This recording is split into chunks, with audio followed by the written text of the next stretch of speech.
तू स्वस्थ है, पूर्ण विकसित है।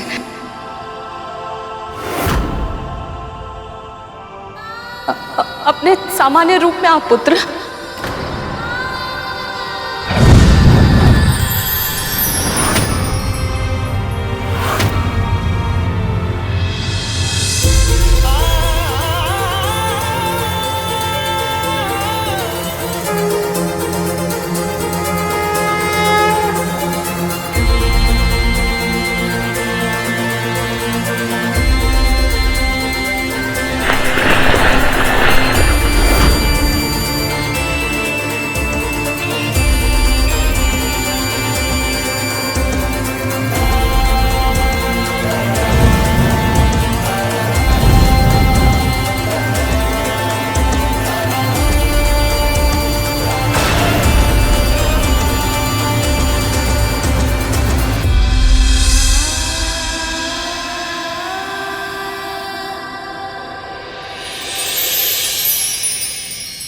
प्रणाम माँ।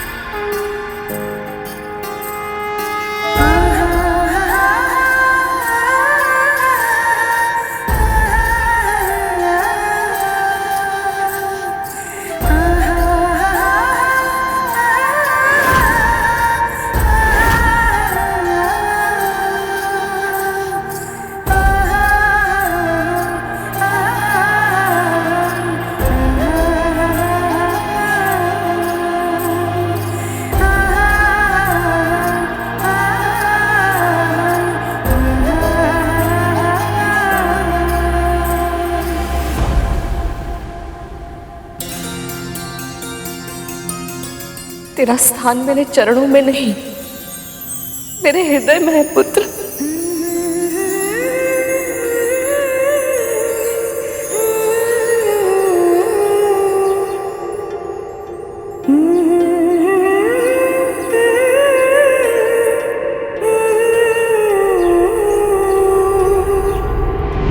देवी कद्रू ने सहस्त्र पुत्रों की इच्छा व्यक्त की है, किंतु आप केवल एक ही पुत्र चाहती। मेरे पुत्र को एक और साथी दे दीजिए स्वामी। तथास्तु। स्वयं नीलकंठ भगवान शिव जी ने एक यज्ञ के फलस्वरूप मुझे ये माला दी थी। इसे जो धारण करेगा उसे ऐसी प्रतापी संतान प्राप्त होगी जिसके नाम और यश की कीर्ति समस्त ब्रह्मांड में फैलेगी। भगवान विष्णु के प्रताप से होने वाली आपकी संतान का वर्चस्व संपूर्ण आकाश में स्थापित होगा। महाबुद्धिमान, महाबलवान, आकाश का इंद्र कहलाएगा वो, आकाश का इंद्र कहलाएगा वो। 800 साल बाद जन्म लेने वाला आपका यह पुत्र आपको इस दास्ता से मुक्त करवाने के लिए आकाश पाताल लेकर देगा मां।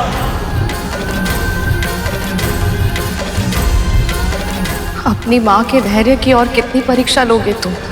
क्या मेरी ममता तुम तक पहुंच नहीं रही? क्यों मेरी पुकार को अनसुना कर रहे हो? ऐसी कौन सी समाधि में लुप्त है प्रभु जो अपनी भक्त की पुकार आप तक पहुंच ही नहीं पा रही है? ना आपको इस माँ की पीड़ा दिखाई दे रही है, ना ही मेरी इन संतानों को।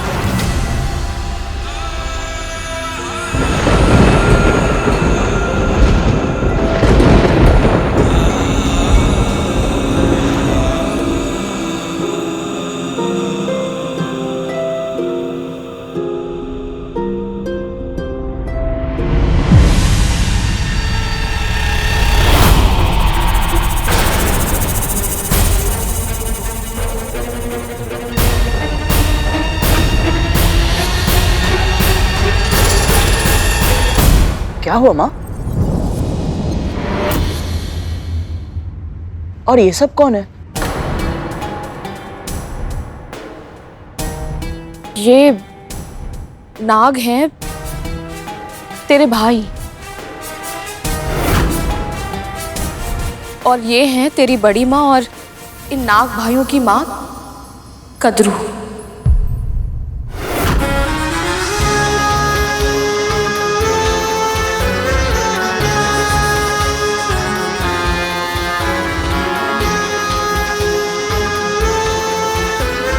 प्रणाम बड़ी माँ। मेरी भूल के लिए मुझे क्षमा कर दीजिए।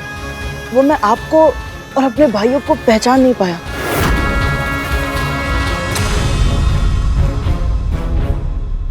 वो तो अच्छा हुआ कि माँ समय से आ गई। पल दो पल की देरी हो जाती तो आप में से कोई मेरा प्रथम आहार बन जाता।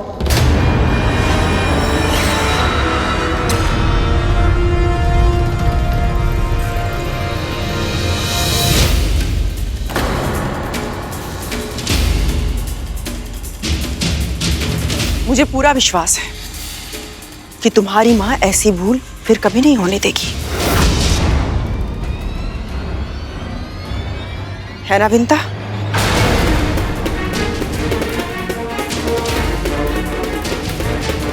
जी।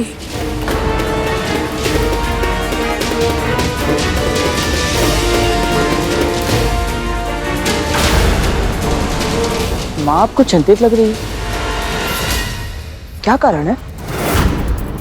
तू कभी अपने होने वाले पुत्र को ये नहीं बताएगी कि तू मेरी दासी क्यों बनी और कैसे बनी।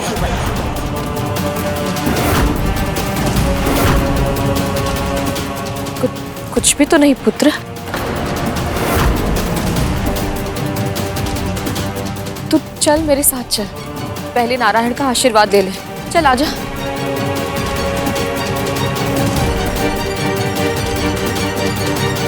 आपकी दूरदृष्टि की जितनी प्रशंसा की जाए उतनी कम है मां।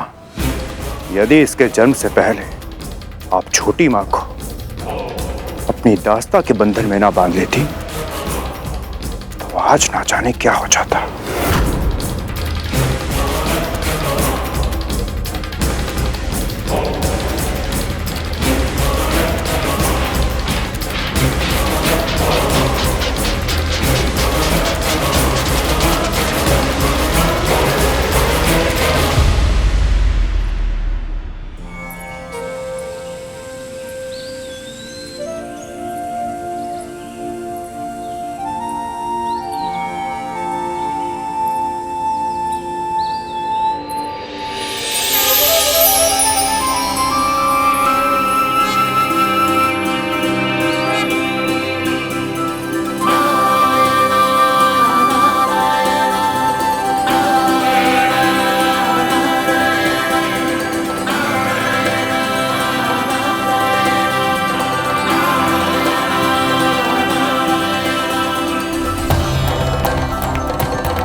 हे परम प्रभु श्री विष्णु, मुझे इस पुत्र के रूप में स्वयं अपना आशीर्वाद दिया है आपने। हर माँ की तरह मैंने भी अपने पुत्रों के लिए स्वप्न देखे थे, आशाएं संजोई थी, पर पहले पुत्र के जन्म लेते ही मुझसे दूर हो जाने के कारण मेरी आशाएं बिखर गई थी। वो सारे स्वप्न टूट गए थे और अब 1,000 वर्षों की लंबी प्रतीक्षा के बाद मुझे ये पुत्र मिला है, तो मैं माँ बनने से पहले ही दासी बन चुकी हूँ।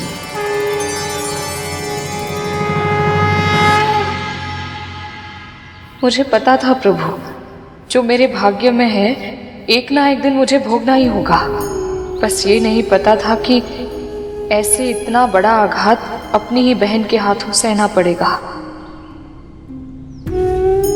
पर अब अपने मन को शांत और मस्तिष्क को स्थिर रखने के लिए मुझे आपके मार्गदर्शन की आवश्यकता है प्रभु। मैं अपने दोषों से पहले पुत्र की रक्षा नहीं कर पाई, इसलिए अब मैं यही चाहती हूँ कि मेरे इस पुत्र पर मेरी तो क्या, संसार की किसी भी दोष की छाया न पड़े।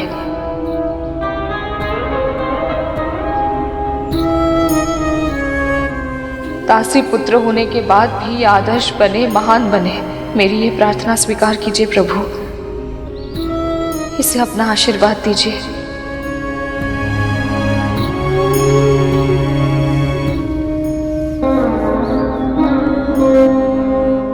मैं नहीं जानता, पर अनुभव कर सकता हूं कि मां को मेरे जन्म लेने की प्रसन्नता तो अवश्य है, पर कहीं ना कहीं इनका मन उदास भी है। मुस्कुराहट में अजीब सी झिझक है, माथे पर चिंता की रेखाएं हैं। हे प्रभु, मुझे इतनी भक्ति, बुद्धि और शक्ति दीजिए कि मैं अपनी माँ की हर उदासी, हर चिंता, हर दुख को दूर कर सकूं।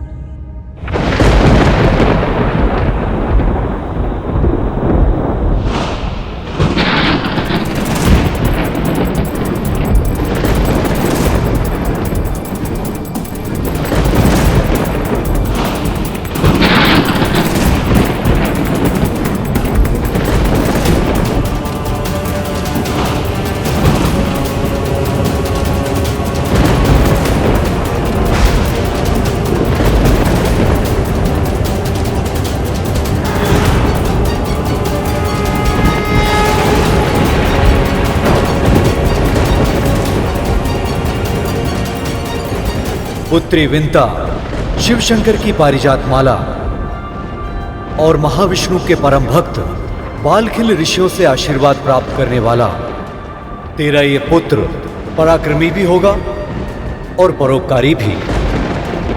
ना तो ये किसी के साथ दुष्ट व्यवहार करेगा और ना ही किसी के साथ दुष्टता होने देगा। ऐसे अनेक असाधारण कार्य करेगा ये, जिनके कारण आने वाले युगों में समस्त संसार इसे धर्म योद्धा गरुड़ के नाम से जानेगा।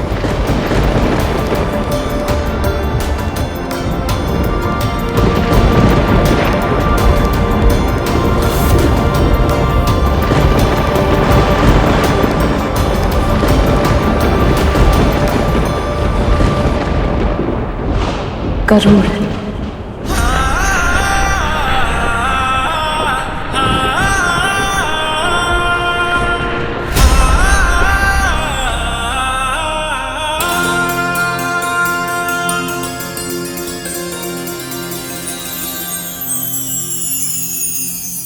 मेरा पुत्र गरुड़।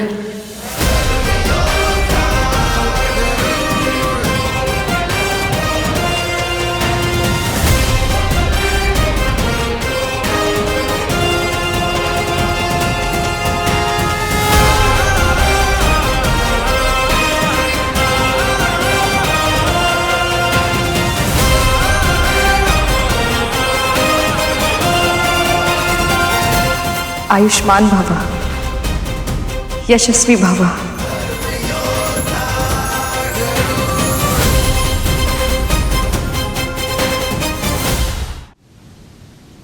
जो संसार में सबसे अधिक स्नेह विंता से करती थी, उसी बड़ी बहन के द्वारा छल से दासी बनाए जाने के दुख से विंता हमेशा के लिए टूट चुकी थी।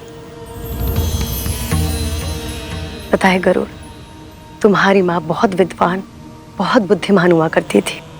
कोई कल्पना भी नहीं कर सकता था कि जिसके चेहरे पर आत्मविश्वास का ऐसा तेज दमकता हो, वही विंता भय की छाया में सदा सदा के लिए दासी बनकर रह जाएगी। और उनके साथ हुई घटना के कारण तो वो पहले ही टूट चुकी थी, और कद्रू के निर्मम वार ने उसके कोमल से हृदय को चकनाचूर कर दिया था। तुम्हारी सुरक्षा करना जीवन का उद्देश्य बन गया था। अपने लक्ष्य को साधने के लिए कद्रू उसके भाई का उपयोग कर रही थी। तरह तरह की शारीरिक मानसिक दबाव डाले ताकि उसका आत्मविश्वास और उसका मनोबल पूरी तरह से टूट जाए। और यही हुआ। धीरे धीरे विंता स्वयं को भूलने लगी थी। बस उसे याद था तो सिर्फ अपने वचन का मान।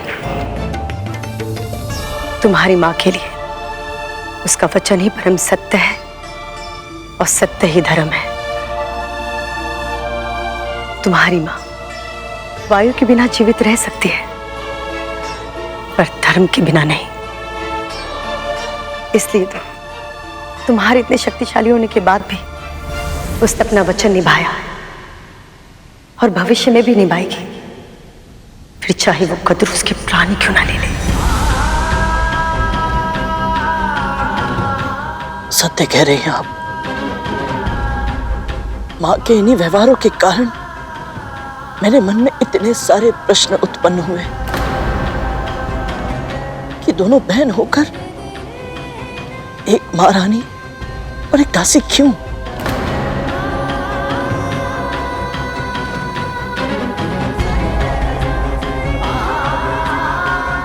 मेरे प्रश्नों के उत्तर देने के लिए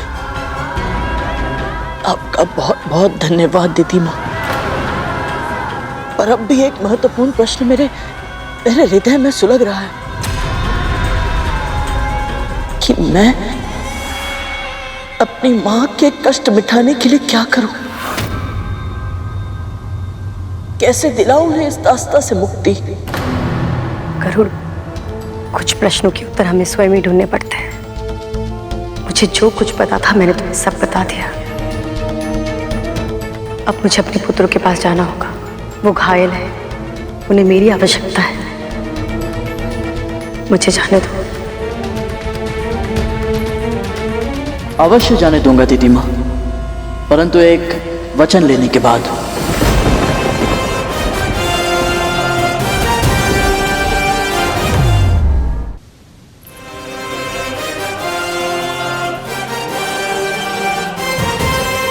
वचन दीजिए दीदी माँ कि मेरी अनुपस्थिति में आपका कोई भी पुत्र, असुर सेना का कोई भी योद्धा, कोई भी सैनिक अदिति माँ की तपस्या भंग करने का प्रयास नहीं करेगा।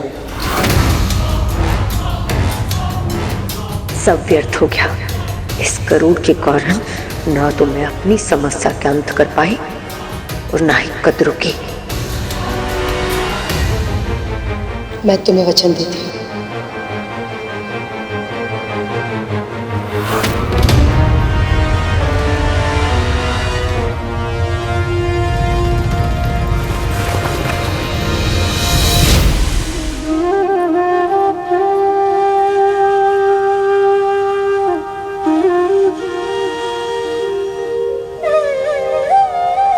मां सही कहती है, परमपिता श्री विष्णु रहस्यमय है और कृपा अवश्य करते हैं।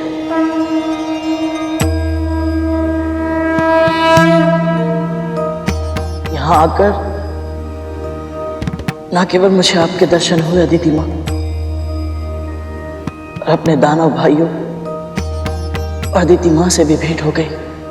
मां पाताल भैरवी का आशीर्वाद मिला और आपकी तपस्या भंग हुए बिना ही मुझे अपने प्रश्नों के उत्तर मिल गए कि मेरी मां दासी क्यों और कैसे बनी। और मुझे पूरा विश्वास है कि उनकी दास्ता को समाप्त करने का उपाय भी मुझे अवश्य मिलेगा। अदिति मां, मेरी इच्छा तो यही है कि मैं आपके सानिध्य में और रुकूं और आपकी तपस्या के दिव्य प्रकाश का लाभ प्राप्त करता रहूं। और अब मुझे जाना होगा। मेरी मां और नियति मेरी प्रतीक्षा कर रही है।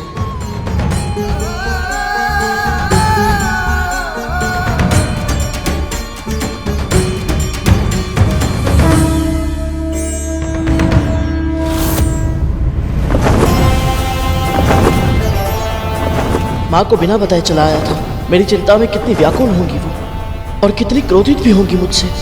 कैसे करूंगा उनका सामना?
मेरा गरुड़।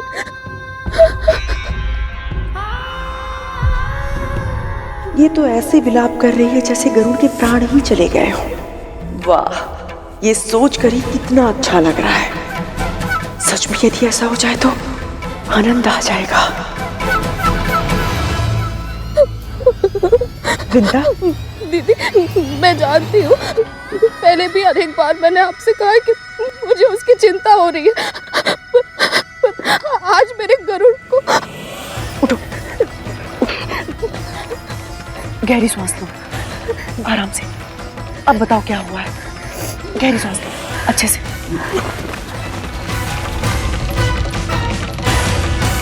मैंने बहुत बुरा स्वप्न देखा दीदी। गरुड़ जब मेरे पास वापस लौट रहा था तो अचानक बहुत सारे असुरों ने उसे घेर लिया। क्या?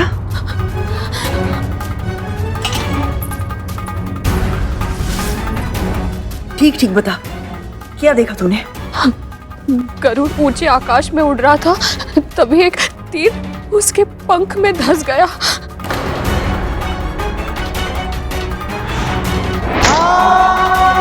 तीर भीतर तक धंस गया था और भूमि पर गिर पड़ा।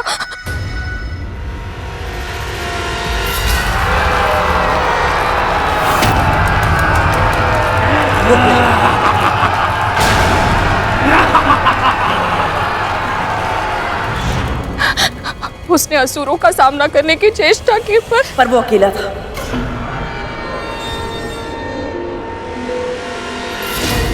और असुर बहुत सारे। कोई उसके पंखों पर तीरों की वर्षा कर रहा था तो कोई उसकी चोंच को घाव पहुंचा रहा था।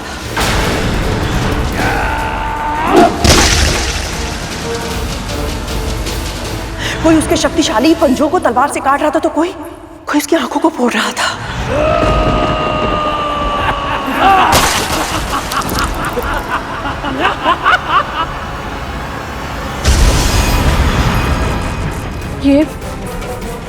ये सब आपको कैसे पता?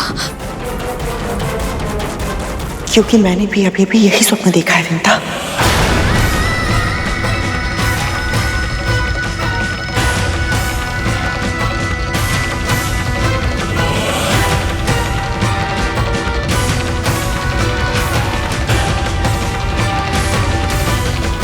मैं जानती हूँ मेरी बात पर विश्वास करना तेरे लिए कठिन होगा, किंतु सत्य तो यही है ना विंता।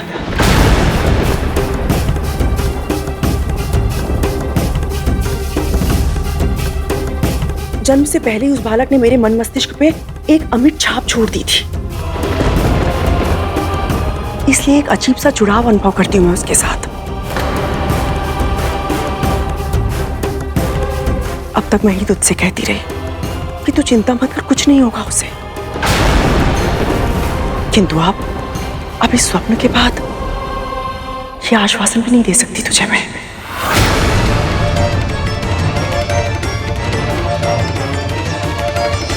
तू तो जानती है ना विंता, जब ब्रह्म मुहूर्त में दो व्यक्ति एक ही स्वप्न देखते हैं तो वो सपनावश ही। ऐसा मत कहिए दीदी। मेरे कहने ना कहने से सत्य बदल जाएगा क्या विंता? पहले तो तूने अपने पुत्र पर नियंत्रण खो दिया, अब तो तूने अपना पुत्र ही खो दिया। कितनी दुर्भाग्यशाली है तू। एक पुत्र अर्धविकसित उत्पन्न हुआ और दूसरा इतनी अल्पायु में उसने अपने प्राण गंवा दिए।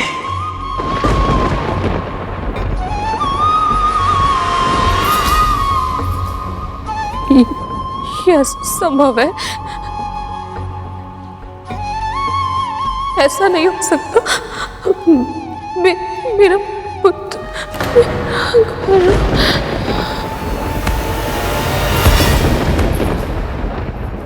विंता और गरुड़ का मन एक दूसरे से जुड़ा हुआ है, तो अवश्य कि उसका स्वप्न नहीं सत्य है। और निश्चित ही गरुड़ पर आगमन दीदी ने करवाया होगा।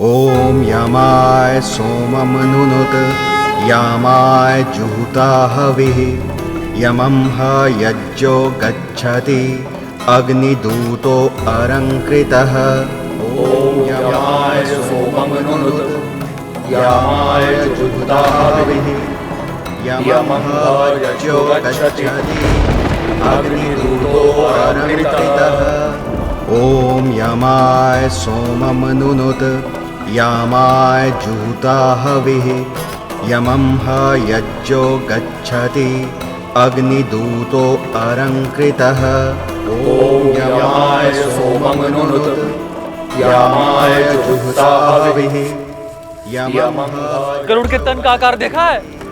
तो पूरे वन की लकड़ियां भी कम पड़ जाएंगी। हाँ भूत नंदी, उसे जलाने के लिए तो पूरे महल का घी भी कम पड़ जाएगा। माँ,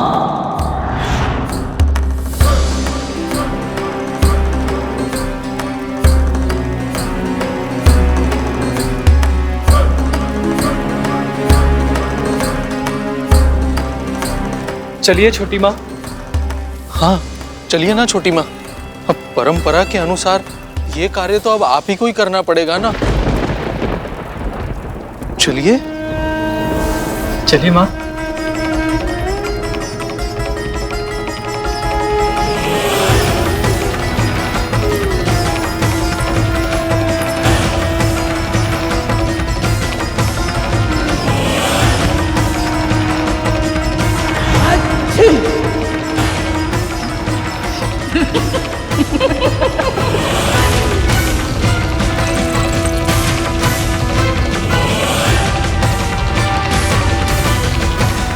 गरुड़ का श्राद्ध होगा तो उसकी ताकत कम होगी।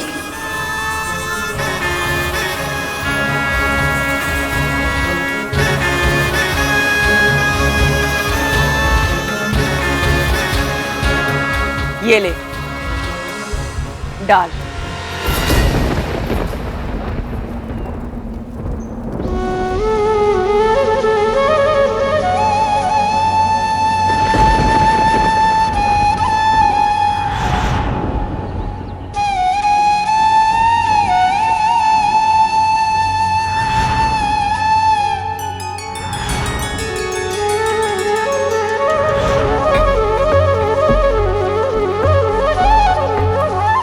अब आप दिवंगत का नाम बताइए। जिनकी मृत्यु हुई है उनका कुल और नाम बताइए।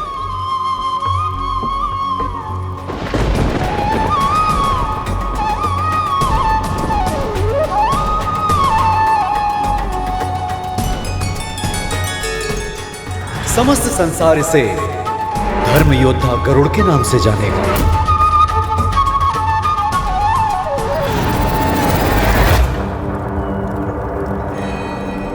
कश्यप पुत्र गरुड़।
गरुड़, मेरा गरुड़।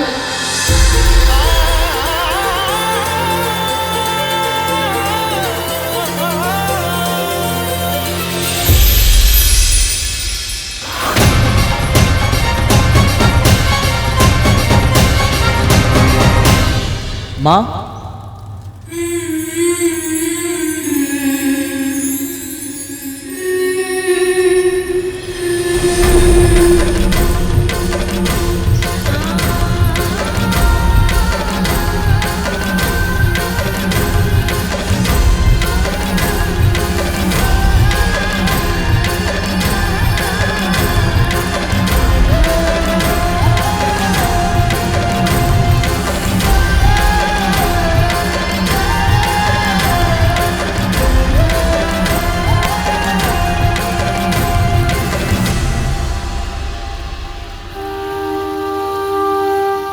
मुझे कोई घाव नहीं लगे तो ठीक है।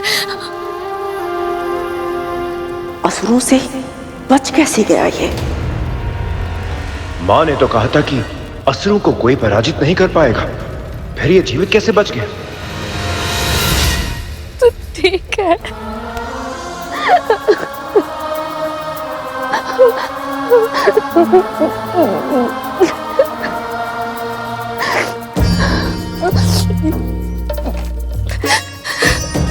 माँ, मुझे क्षमा कर दीजिए, मैं आपको बिना बताए यहाँ से चला गया था।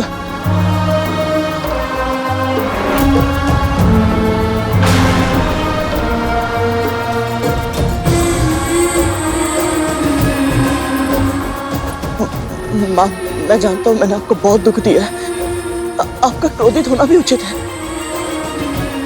माँ, मेरी बात तो सुनिए। माँ, मैं विवश था।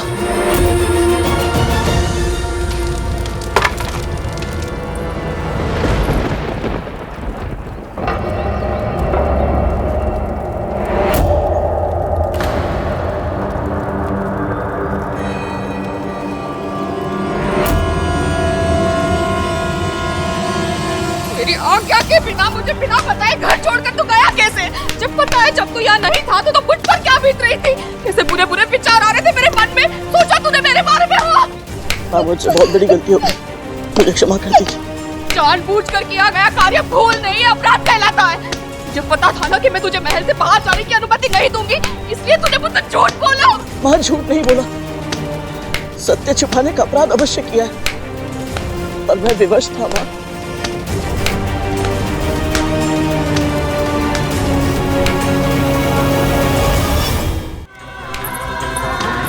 ऐसी क्या विवशता थी? पूछ इससे, कहाँ गया था ये? कद्रू ने विंता को छल से दासी बनाया था।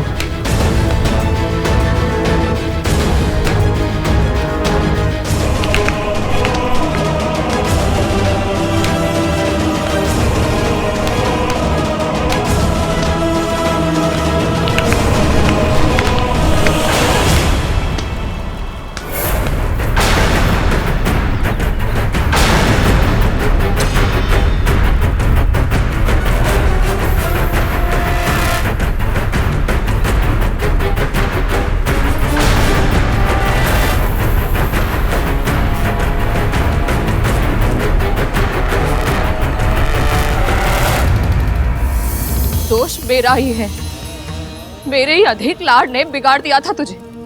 मुझे लगा था तू मेरे प्रेम से बंधा है, मुझसे दूर नहीं जाएगा। विश्वास था मुझे तू कहीं भी क्यों ना हो मेरी एक पुकार पर वापस लौट आएगा, पर वो भ्रम था मेरा।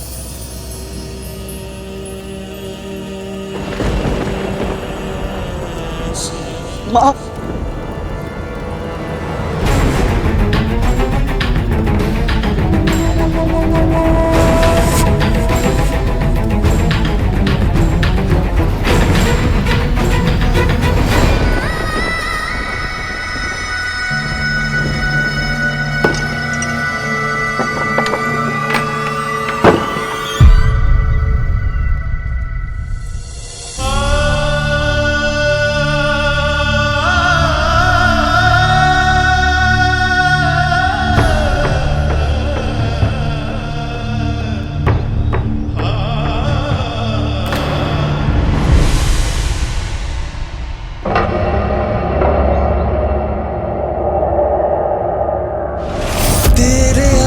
आंचल के कोने में मेरा संसार है माँ।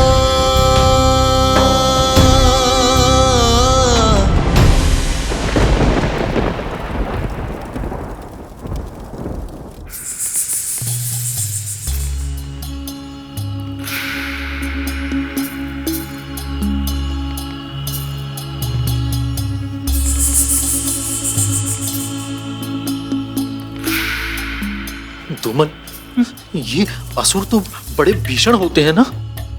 हाँ, तब तो मैं भी वही सोच रहा था, पर ये गरुड़ से बचकर कैसे वापस आया? पर मैं कुछ और सोच रहा था। यदि गरुड़ इतना ही शक्तिशाली है कि असुरों की पूरी सेना को हरा कर लौट आया, तो अपनी मां से क्यों पिटता रहता है? दोनों अभी के अभी चुप नहीं हुए ना, तो मेरे ही हाथों पिटोगे। अपना क्रोध इन पे मत निकाल काली। मां, आपको क्या लगता है उसे सत्य पता है?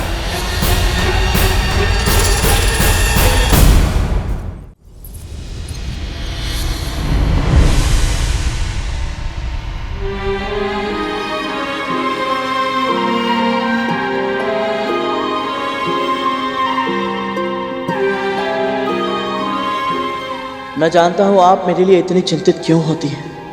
पहला पुत्र अर्धविकसित उत्पन्न हुआ और सदैव के लिए आपसे दूर चला गया। कहीं दूसरे पुत्र को भी कुछ ना हो जाए, इस कल्पना से ही घबरा जाती हैं आप। पर अब आपको ऐसे भयभीत रहने की आवश्यकता नहीं है। झूठ के बादल छट चुके हैं, सत्य का सूर्योदय हो चुका है।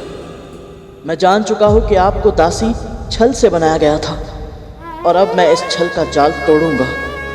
मैं आपको दास्ता से मुक्ति अवश्य दिलाऊंगा माँ। जीवन को जीव दिया तूने माँ, संसार से परिचय कराया तूने माँ। उन ईश्वर से भी लड़ जाऊंगा जो तू मुझसे।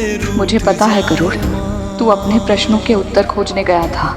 मैं ये तो नहीं जानती कि तुझे तेरे उत्तर मिले या नहीं, पर ये अवश्य जानती हूँ कि कोई भी प्रश्न और कोई भी उत्तर मेरे उस वचन को नहीं तोड़ सकता जो मैंने कद्रू दीदी को दिया था। तेरे आंचल के कोने में मेरा। विंता अपने प्राण त्याग देगी, किंतु अपना वचन कभी नहीं तोड़ेगी, ये भली भांति जानती हूं मैं। और अब इस आश्वासन के सहारे मैं हाथों पर हाथ रखकर नहीं बैठ सकती।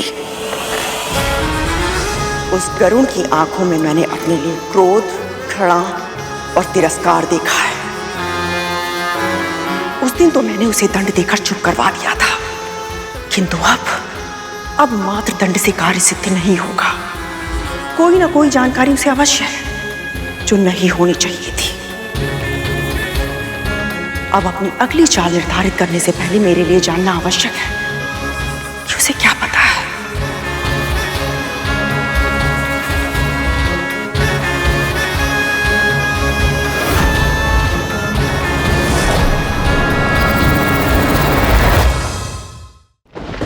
माँ,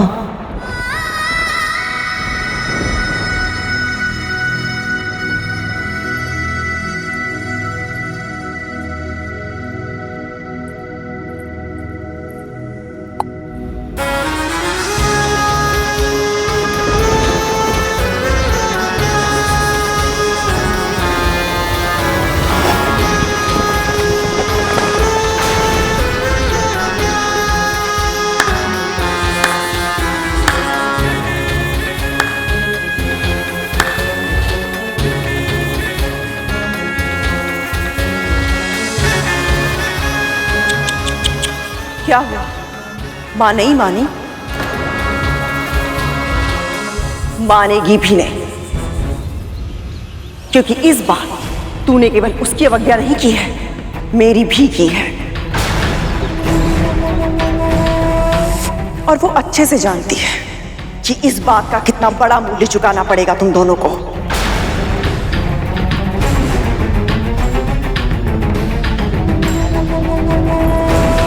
घूर क्या रहा है? पिछली बार जो तूने दुस्साहस किया था, उसका क्या परिणाम मिला था तुझे? भूल गया है?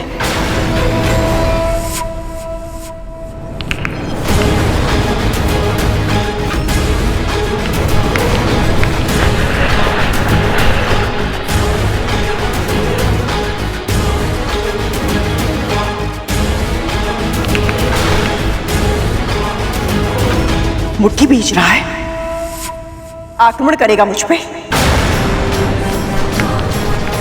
क्या किया है मैं? किस बात का क्रोध है मुझ पर?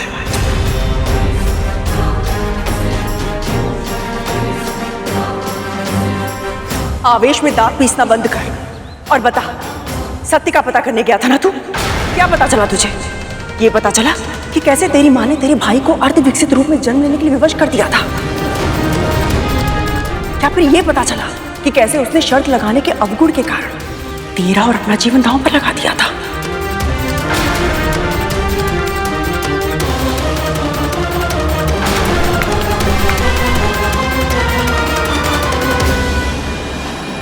ये मुझे उकसाने का प्रयास कर रही है ताकि मैं आवेश में आकर वो कर जाऊं जो ये मुझसे करवाना चाहती है, पर मैं इनकी चाल का मोहरा नहीं बनूंगा।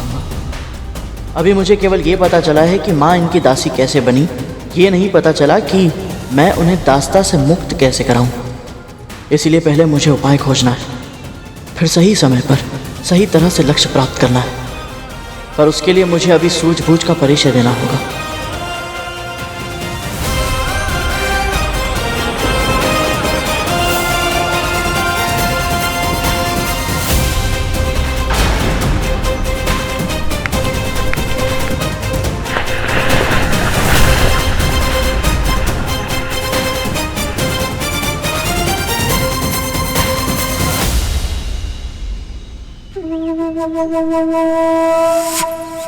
इसका अर्थ है तू मुझे सत्य नहीं बताएगा। ठीक है, मैं ही तेरी माँ को जाके सत्य बता देती हूँ कि तू कहाँ गया था।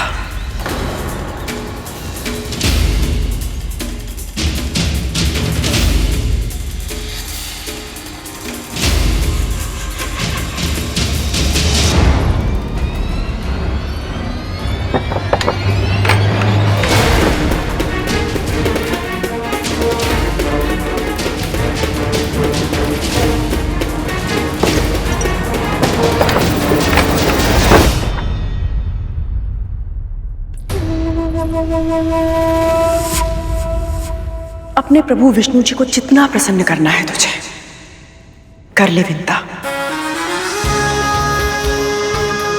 पर मूर्खता करने पर प्रभु एक ही बार सहायता करते हैं, बार बार नहीं। क्या कहना चाहती हैं आप? तुझे क्या लगता है तेरा मेरा स्वप्न पूरा क्यों नहीं हुआ? ये तेरी पूजा का फल था, तेरे पुण्य कर्म थे जो आज तेरा पुत्र जीवित है, वरना होना तो वही था जो तूने और मैंने स्वप्न में देखा था।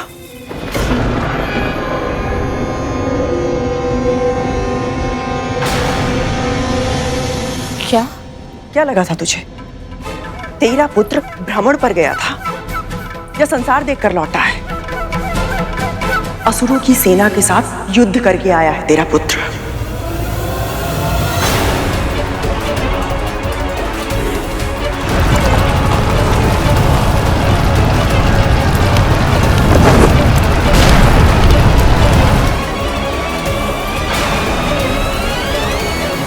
गरुड़ अपने प्रश्नों के उत्तर ढूंढने के लिए अदिति दीदी तक पहुंच गया था।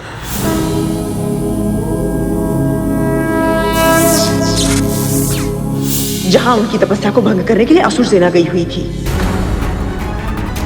पर तेरा मूर्ख पुत्र बिना अपने प्राण की परवाह किए उस सेना को रोकने की मूर्खता कर रहा था। वज्रांग ने युद्ध स्थल से उसको हटाने के लिए अपना दूत भी भेजा। जाओ जाओ, चले जाओ। किंतु इसने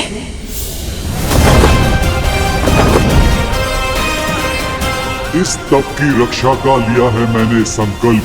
युद्ध भी अवश्य करूंगा यदि ना रहा कोई विकल्प।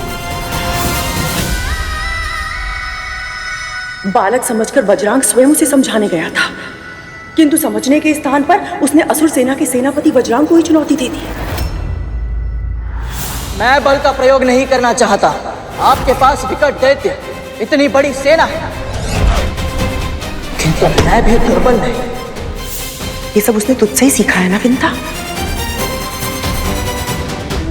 अदिति के तप स्तर पर रक्षा रेखा खींच दी और उस रक्षा रेखा को पार करने के लिए सेना को ललकार दिया। यदि आपकी सेना का कोई एक भी योद्धा इस रेखा को पार कर लेगा, मैं स्वयं अपनी हार मानकर यहां से चला जाऊंगा। विश्वास नहीं हो रहा ना तुझे कि तेरा पुत्र सत्य में इतना मूर्ख है? वज्रांग ने उसे प्रेम से बहलाने फुसलाने का भी प्रयास किया, भोजन भेजा उसके लिए, किंतु उसने क्या किया?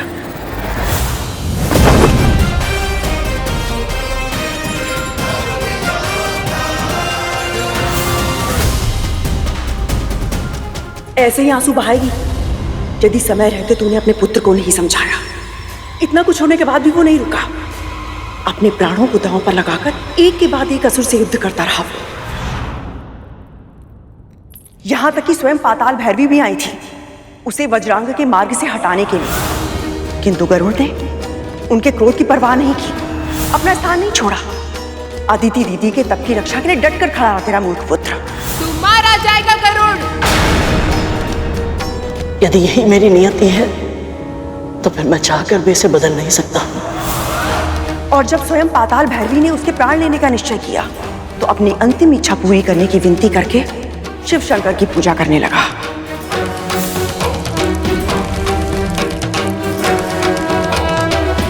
अब भस्म से त्रिपुंड बना।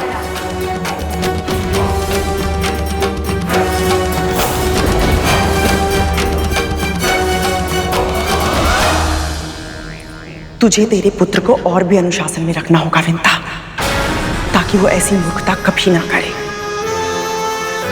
वो तो मेरे कहने पर दीदी वहां गई और समय रहते उसने युद्ध को रोक दिया, वरना तेरा पुत्र आज जीवित नहीं होता। भला परोपकार करने के लिए अपने प्राण संकट में डालने की मूर्खता कौन करता है?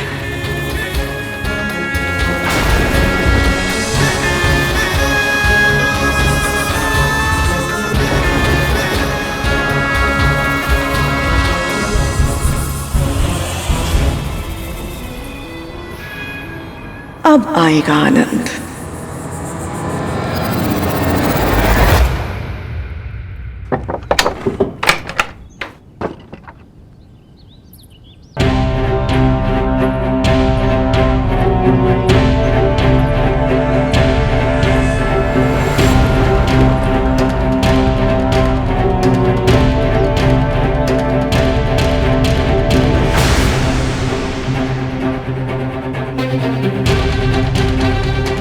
माँ,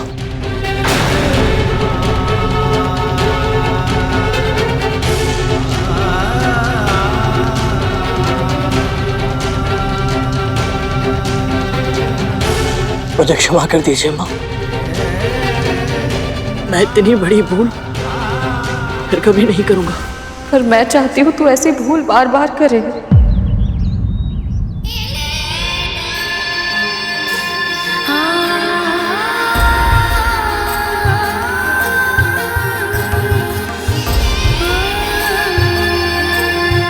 मुझे गर्व है तुझ पर।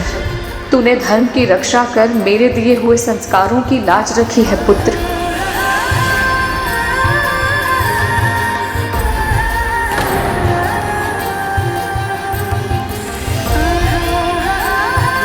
मुझे तो लगा था कि मेरी बातें सुनकर विंता गरुड़ को दंड देगी, किंतु ये क्या हो रहा है?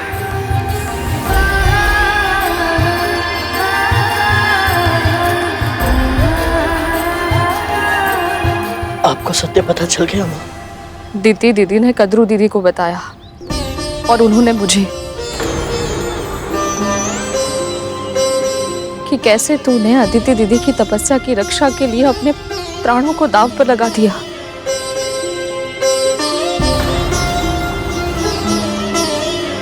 मेरा पुत्र इतना बड़ा हो गया और मुझे पता ही नहीं चला।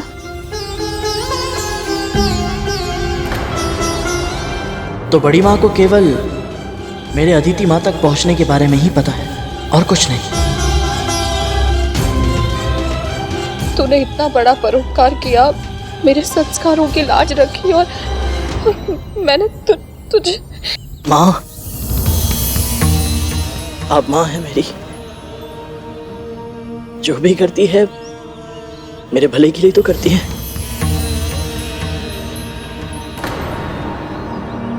और वैसे भी माँ के हाथों से मार खाने का सौभाग्य तो बहुत भाग्यशाली संतानों को ही प्राप्त होता है।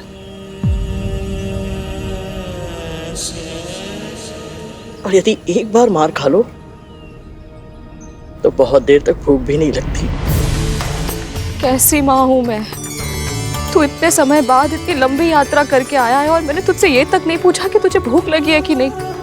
तू चल अभी मेरे साथ चल, मेरे सामने आंखें करके अपना आहार कर। मेरा बनाया भोजन तेरी भूख नहीं मिटा सकता तो क्या हुआ, मैं तुझे खाते देख प्रसन्न तो हो सकती हूँ ना। सच माँ, आप मेरे साथ चलेंगी? तो फिर अभी चलिए। मुझे पता है मेरी यात्रा के बारे में आपको बहुत कुछ बताना है। माँ, मैंने बहुत कुछ नया देखा, बहुत जाना, सब कुछ समझा। मैं सब कुछ बताऊंगा आपको।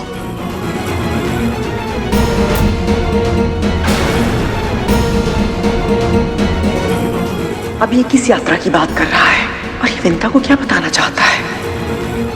मुझे बहुत कुछ बताना है आपको माँ, चलिए।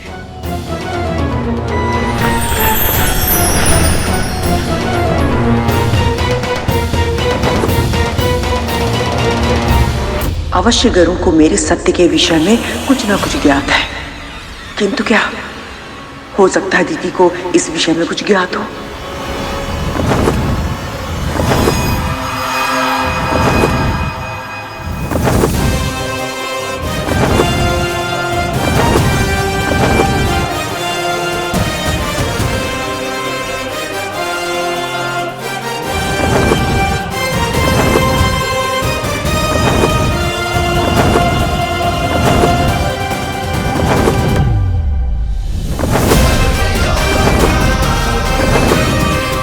गरुड़, धीरे, तेरी माँ को अभ्यास नहीं है इतनी ऊंचाई का। महाप्रभु विष्णु, मेरे जीवन को इस पुत्र के रूप में साक्षात आनंद से भर दिया है आपने। अपना आशीर्वाद हम दोनों पर सदैव बनाए रखिएगा।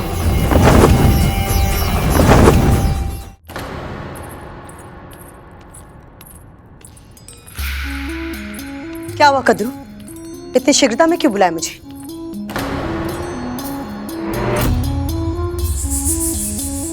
ये देना था तुम्हें।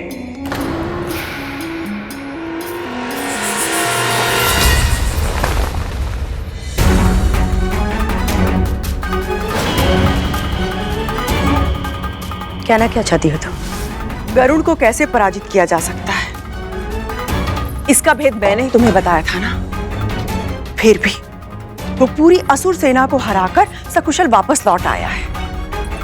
इसका अर्थ तो यही हुआ ना, तुम्हारे पुत्रों को, विशेष रूप से वज्रांग को बहुत हानि पहुंची होगी। तन के घाव तो ये औषधि दूर कर देगी, किंतु जो आत्मविश्वास घायल हुआ है उसे कैसे ठीक करोगी तुम?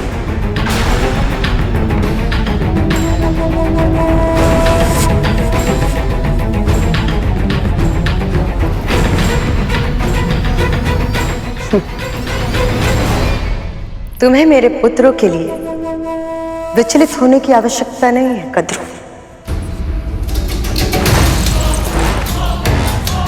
चिंता ही करनी है तो अपनी और अपने पुत्रों की करो, क्योंकि बल और बुद्धि दोनों में ही तीव्र है गरुड़।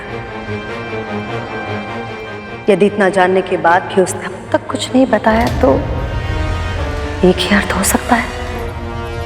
क्या क्या करने वाला है वो? और इतना जानने के बाद भी ऐसा क्यों कहा तुमने? क्या जानता है वो? स्वयं क्यों नहीं पूछ लेती जाकर अपनी दासी और उसके पुत्र से? और हाँ, यदि उन दोनों ने सत्य नहीं बताया तो समझ जाना कि विद्रोह के बीज जड़ पकड़ चुके हैं।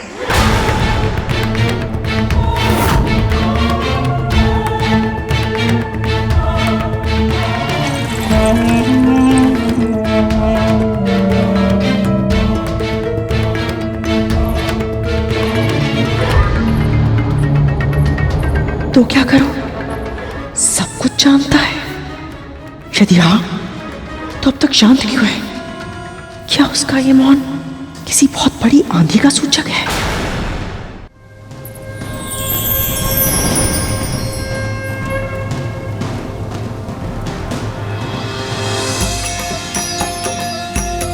ये तो वही स्थान है जहां आपने मुझे संस्कार दिए थे।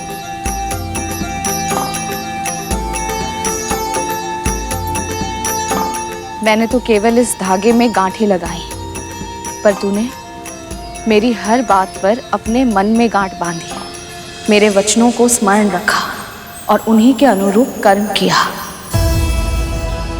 मैंने जो सिखाया पूरी गंभीरता से तूने उसका पालन किया। तो उसका पालन ना करने का भी विकल्प था क्या मेरे पास? ये बात मेरे मस्तिष्क में आई कैसे नहीं?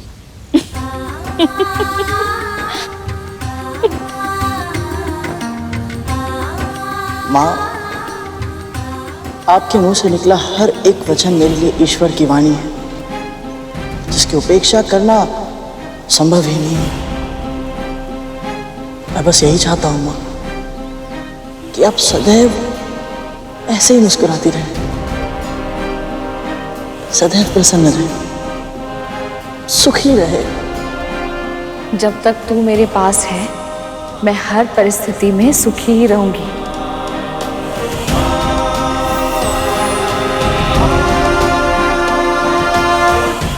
हमारी माँ दीदी ने इसे वचन दिया था कि हम असुर देव माता अदिति को सुरक्षित छोड़ देंगे, पर यह वचन नहीं दिया था कि हम इस पक्षी और इसकी मां पर आक्रमण नहीं करेंगे।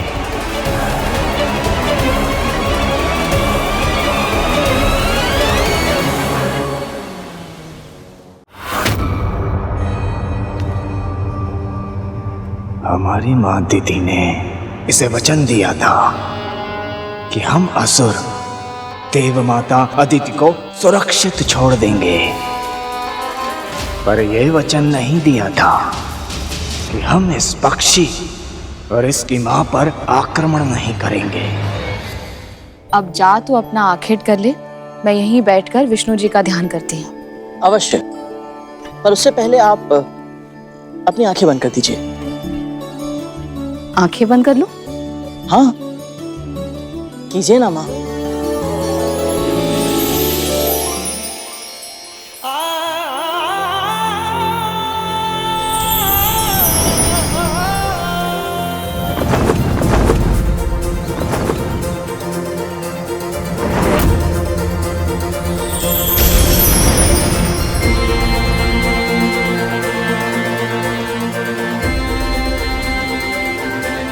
माँ,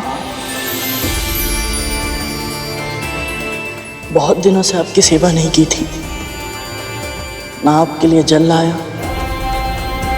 ना रात में पंखा जला, ना आपके चरण दबा पाया।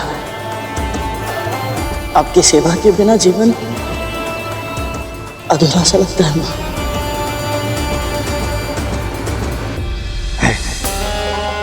एक बार संतान बड़ी हो जाए, समर्थ हो जाए, फिर तो वो अपने माता पिता का मुख भी नहीं देखती। और एक ये मूर्ख है, स्वयं को अपनी माता की सेवा में न्योछावर कर रखा है इसने। तभी तो हमारे साथ युद्ध में हर समय माँ माँ की रट लगा रखी थी इसने। अब आज्ञा दीजिए।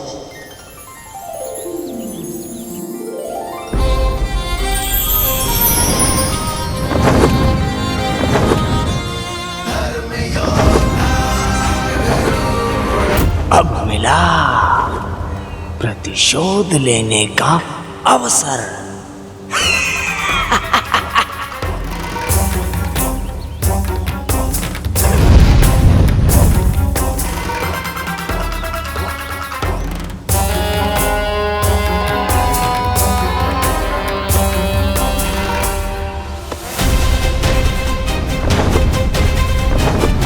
यहाँ तो आहार के लिए कोई भी जीव नहीं दिख रहा। माँ मेरी प्रतीक्षा कर रही होंगी।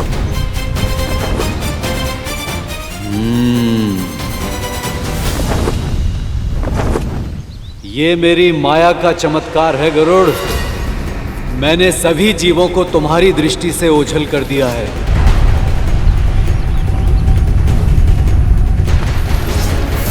आज तू किसी भी जीव का भोजन नहीं कर सकता है। बल्कि तू स्वयं बनेगा किसी का भोजन।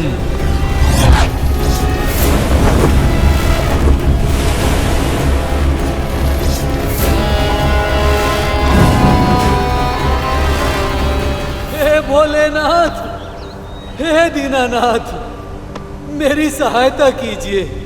हे भोलेनाथ, मेरी सहायता कीजिए, अपने भक्तों पर कृपा कीजिए। हे भोलेनाथ, अपने भक्तों की सहायता कीजिए। हे दीनानाथ, मुझ पर दया कीजिए। तुम कौन? भयभीत मत होइए, मैं आपकी सहायता करने के लिए आया हूँ। तुम कौन हो बालक? तुम मेरी क्यों सहायता करना चाहते हो? बस आप यही समझ लीजिए कि मैं भी आप ही की तरह एक भक्त हूँ। और रहा प्रश्न आपकी सहायता करने का, तो मेरी माँ कहती है जब भी परोपकार करने का अवसर मिले तो हिचकिचाना मत। भोलेनाथ, तुम्हें आशीर्वाद दे बालक। बस मेरा एक काम कर दो, इस मटके में जल भरकर मेरी कुटिया तक छोड़ दो। बस इतनी सी बात? मैं अभी गया और अभी आया। लाइए।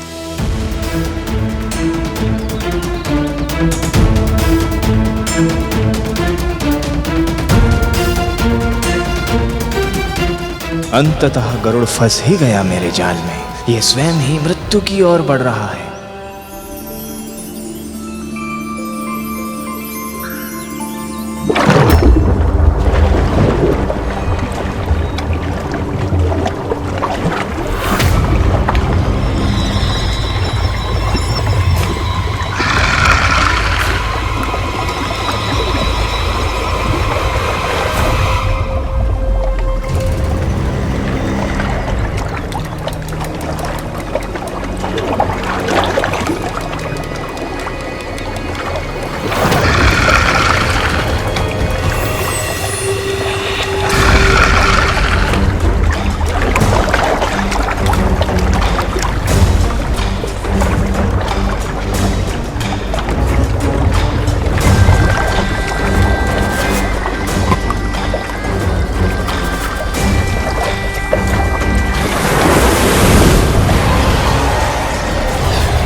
भगवते वासुदेवाय।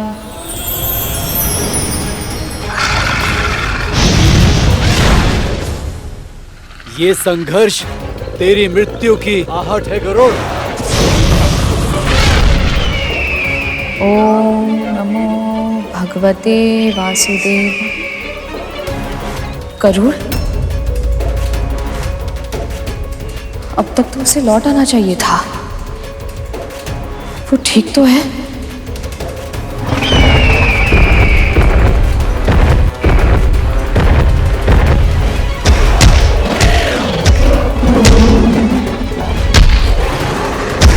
कहाँ रह गया?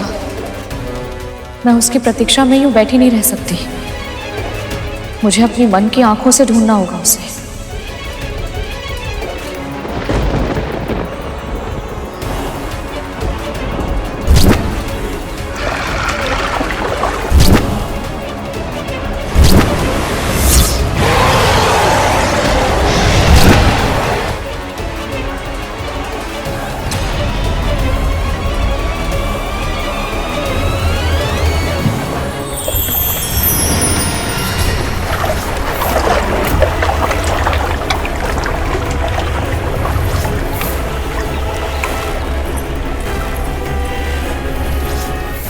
गरुड़,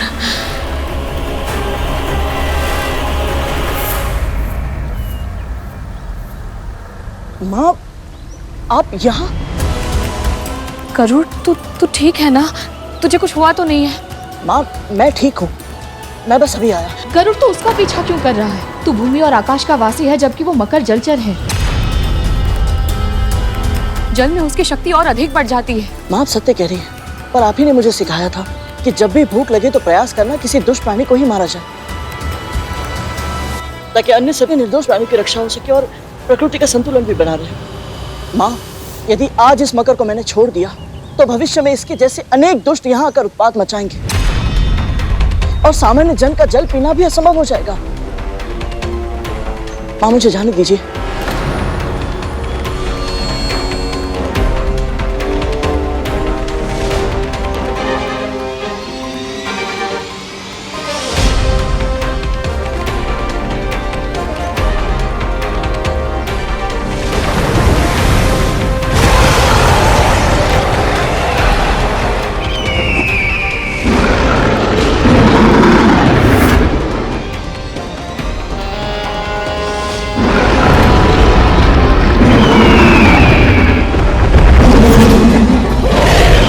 यमराज को इतनी प्रतीक्षा मत कराओ मगरराज, शीघ्र ही शिकार करो इस पक्षी का।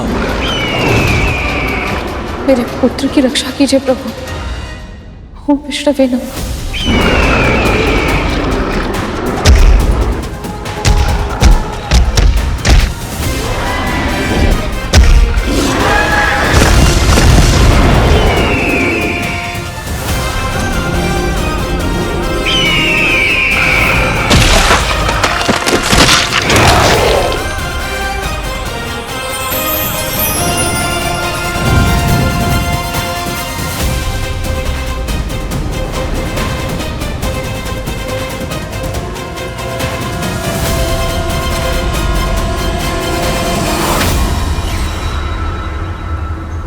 राहु,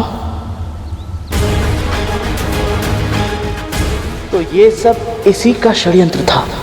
दुष्टों को कितना भी समझाओ, ना सुधरते हैं ना संभलते हैं।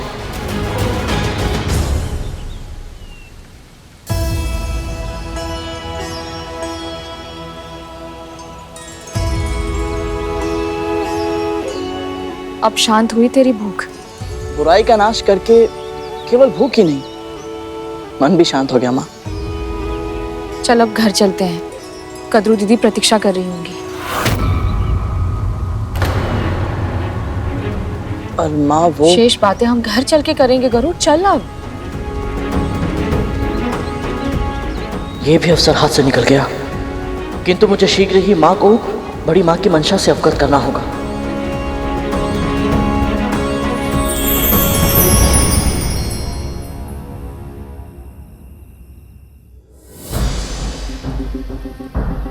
कहाँ रह गए ये दोनों?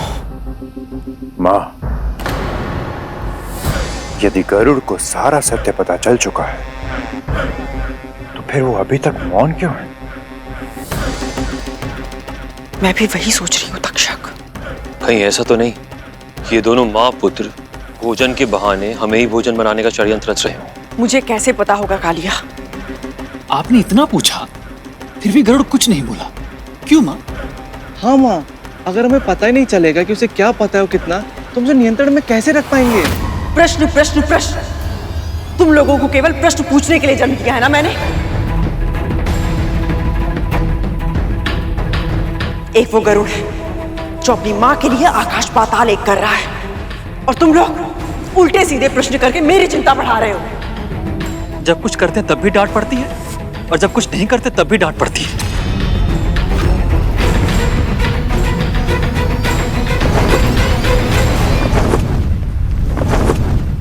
माँ, वो आ गए।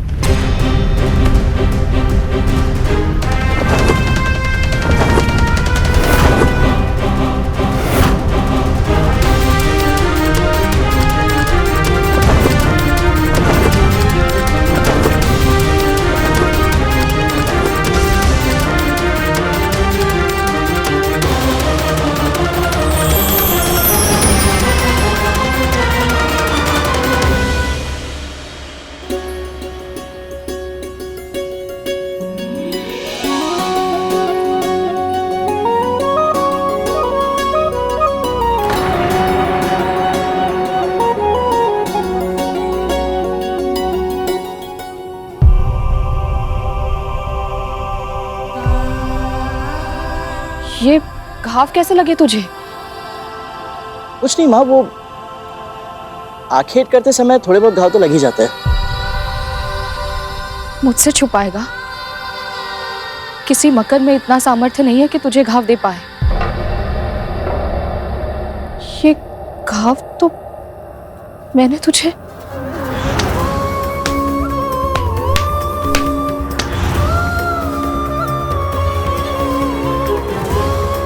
माँ, कुछ नहीं हुआ है मुझे। कैसे नहीं हुआ? तुझसे बिना कुछ पूछे इतना मारा और तू भी चुपचाप मार खाता चला गया। इतने विकट असुरों से युद्ध करके आया, तुझे कुछ नहीं हुआ और मेरे मारने से इतने घाव। ये संसार में किसी के भी प्रहार का कोई भी प्रभाव नहीं पड़ता मुझ पर, और जब आप मारेंगी तो कष्ट होगा ना माँ।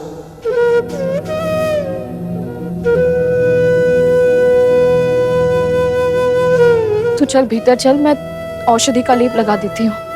आजा चल। यदि विंता को पता होता कि उसका पुत्र केवल असुरों से युद्ध करने नहीं बल्कि उसके अतीत का सत्य जानने गया है, तो उसका व्यवहार इतना सामान्य नहीं होता। इसका अर्थ है गरुड़ ने अपनी यात्रा के विषय में अपनी मां को कुछ नहीं बताया।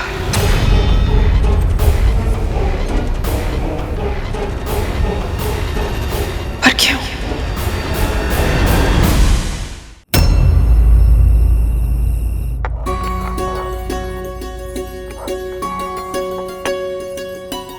माँ, मुझे दीजिए, मैं पीसता हूँ औषधि। लाइए। नहीं, चोट भी खाएगा और औषधि भी स्वयं बनाएगा तो माँ क्या करेगी?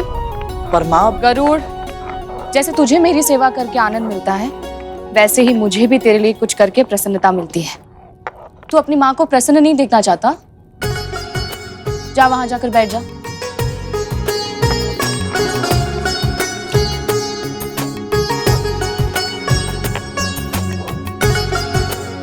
सोचा था भोजन करते समय माँ को अपनी यात्रा के विषय में सब बता दूंगा, पर अवसर ही नहीं मिला। और अब तो बहुत रात हो गई है, माँ भी थक गई होंगी।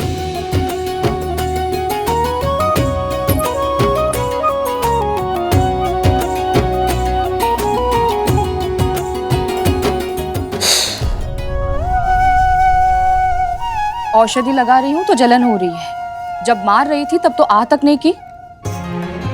उस समय तो मेरा पूरा ध्यान आपके दुख पर था ना माँ।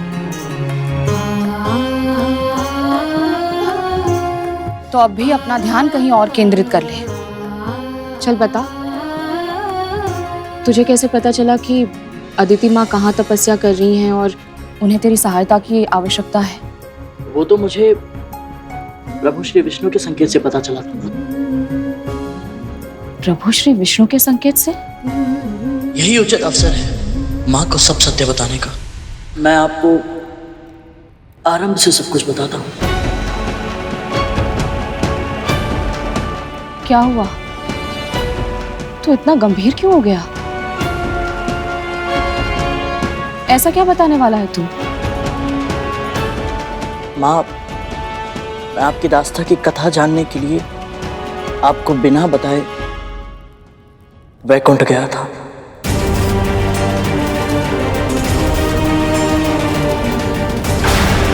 वैकुंठ? पर वहां कोई भी प्राणी इस देह के साथ नहीं जा सकता। यदि माँ का आशीर्वाद साथ हो तो असंभव भी संभव है। माँ, स्मरण है आपने मुझे 7 और 2 लोगों के बारे में बताया था। मैं एक एक करके सबके पार गया।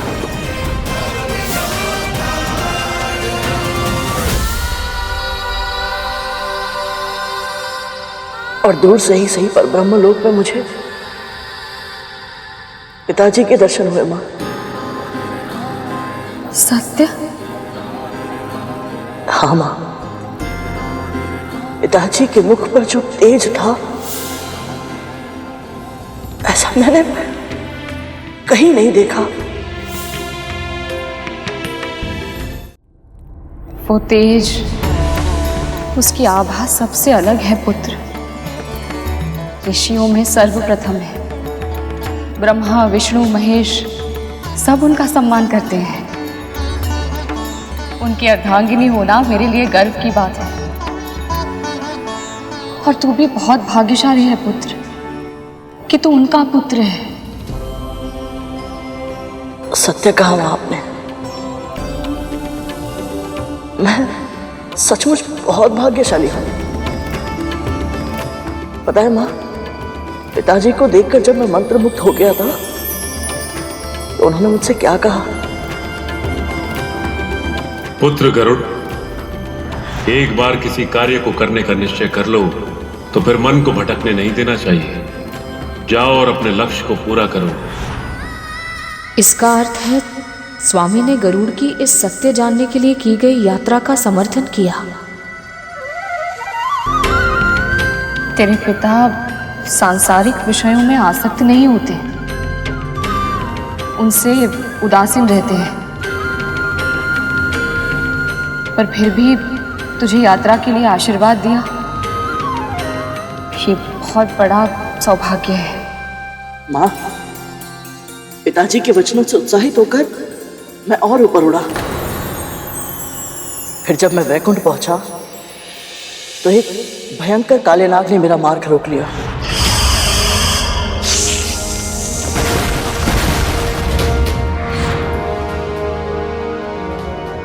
अनंत, मेरा पुत्र शेषनाग।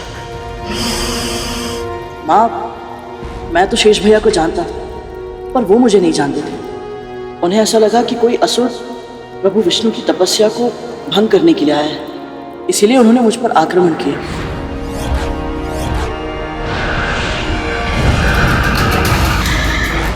और फिर एक बार आपने मेरी रक्षा की। क्या संबंध है तुम्हारा विंता माँ से?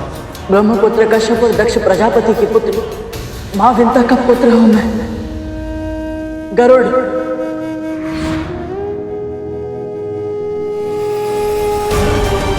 शेषनाग ने मेरा पुत्र होते हुए भी इस विंता का साथ दिया।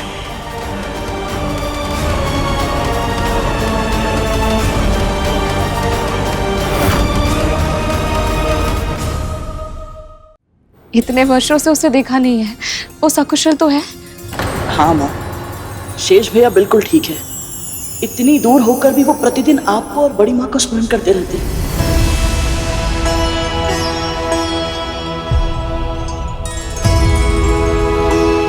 अब पता है माँ, प्रतिदिन वो प्रभु विष्णु से भी पहले बड़ी माँ का नाम लेकर अपना दिन आरंभ करते हैं।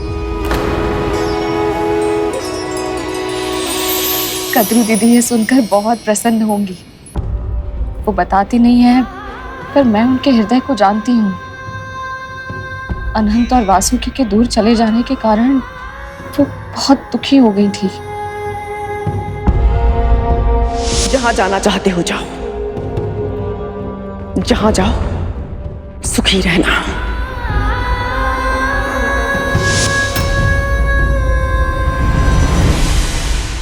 बड़ी माँ और आपके आशीर्वाद से शेष भैया की तपस्या सफल हो गई थी माँ, और वो वैकुंठ भी पहुंच गए थे। पर अभी तक उनकी भेंट प्रभु श्री विष्णु और माँ लक्ष्मी से नहीं हो पाई, क्योंकि माँ लक्ष्मी के समुद्र में समा जाने के बाद प्रभु श्री विष्णु तपस्या में लीन हो गए। माँ,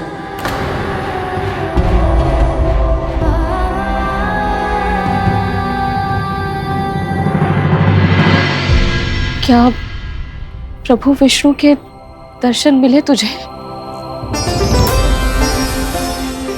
दूर से ही सही, पर मुझे प्रभु विष्णु के दर्शन मिले माँ। तो बोल ना, कैसे दिखते हैं मेरे प्रभु?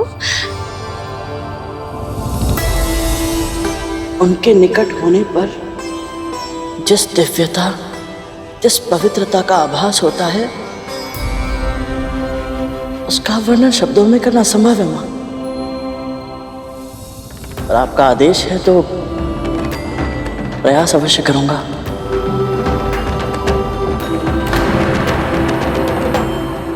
प्रभु तपस्या में लीन है माँ। उनके आभूषणों ने अपनी चमक खो दी है, क्योंकि समस्त ब्रह्मांड श्रीहीन हो गया है।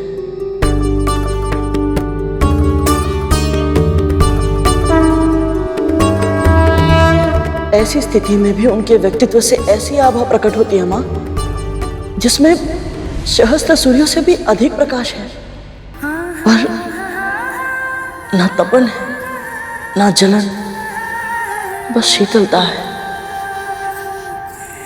सौम्यता की अद्भुत शीतलता।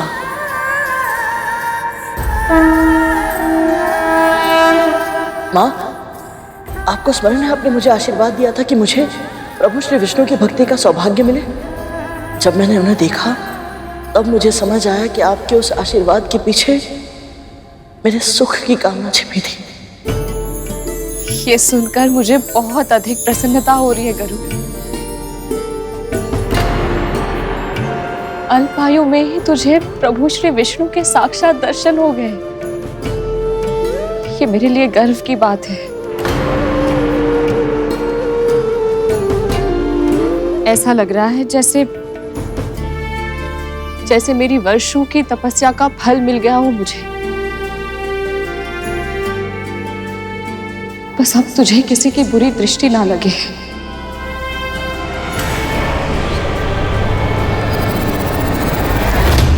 कब तक ये इधर उधर की बातों में समय नष्ट करता रहेगा? मुझे तो बस ये जानना है कि शेषनाग ने इसे मेरे और विंता के बारे में क्या बताया है।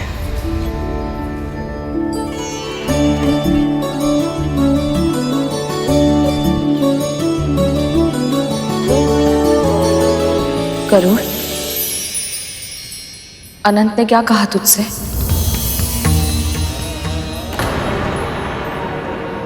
एक ना एक दिन तो सत्य सामने आना ही है पुत्र।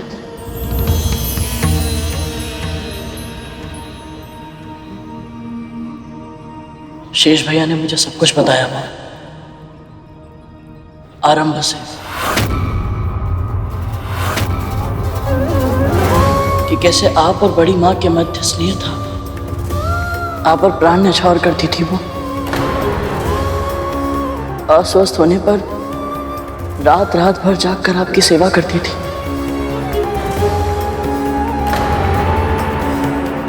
पर जिस दिन महर्षि दुर्वासा ने अपनी परिजात माला उनके स्थान पर आपको दे दी, उस दिन के बाद सब कुछ बदल गया। इसे जो धारण करेगा उसे ऐसी प्रतापी संतान प्राप्त होगी जिसके नाम और यश की कीर्ति समस्त ब्रह्मांड में फैलेगी। बड़ी माँ के मन में आपके प्रति ईर्ष्या ने जन्म ले लिया।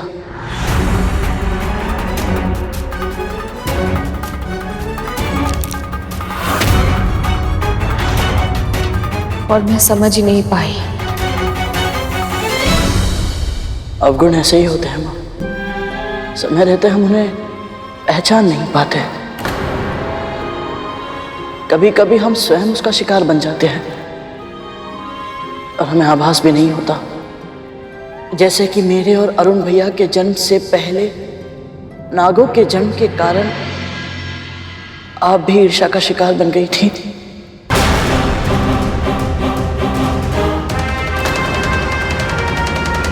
और आपको पता भी नहीं चला था। अब मुझे ज्ञात करना ही होगा कि डिमों के भीतर मेरी संतान पल रही है या नहीं।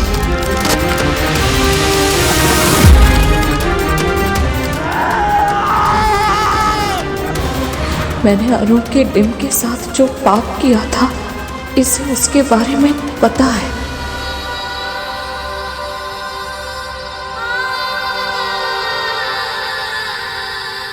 माँ, मैं आपकी भावनाओं को समझता हूँ।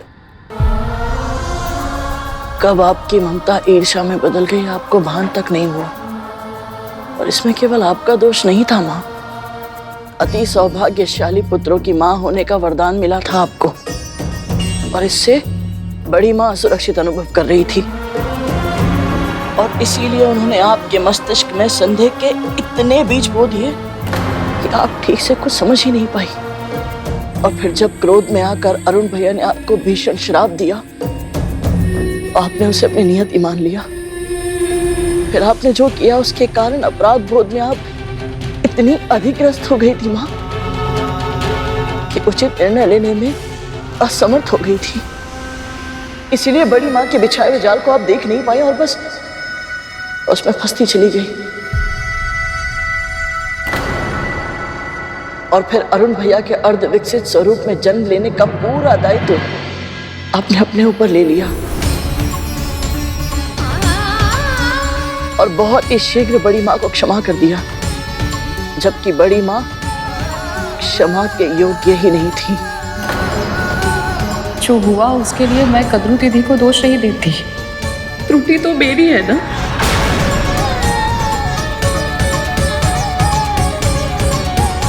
ये सब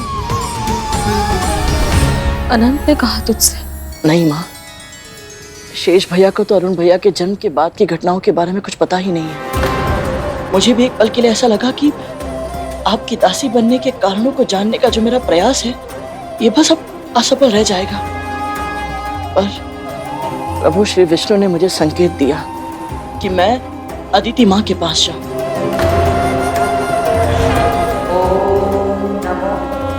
नारायणाय नमः।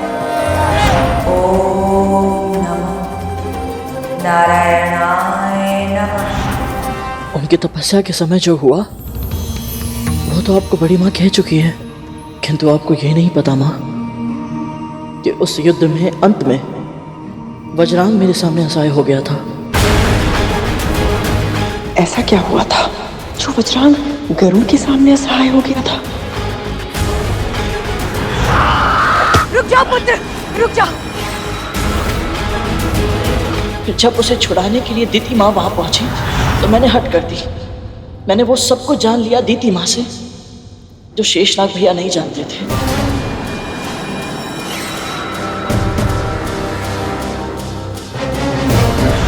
जब तक हमें उसके सामर्थ्य का अनुमान पूर्ण रूप से नहीं लग जाता, हमें विंता को जीवित रखना होगा। केवल विंता ही है जो अपनी संतान को नियंत्रित करेगी।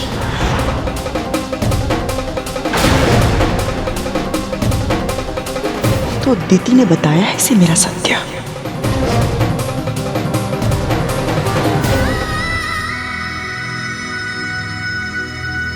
माँ, आप नहीं जानती कि बड़ी माँ ने आपके साथ विश्वासघात किया था। आपके शर्त लगाने के अवगुण का लाभ उठाकर उन्होंने छल किया आपके साथ। माँ, उस घोड़े उच्छा शवा की पूंछ काली नहीं श्वेत थी।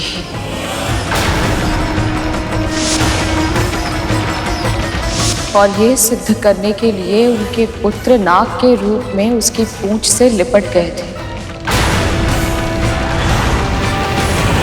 अर्थात आपको पता था कि आपके साथ छल हुआ है? प्रारंभ में नहीं पता था।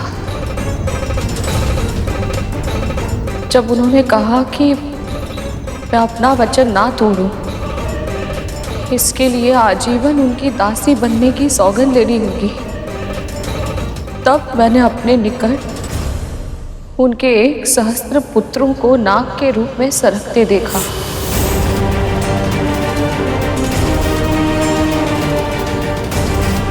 तभी मैं समझ गई थी कि कद्रू दीदी वो शर्त कैसे जीती थी।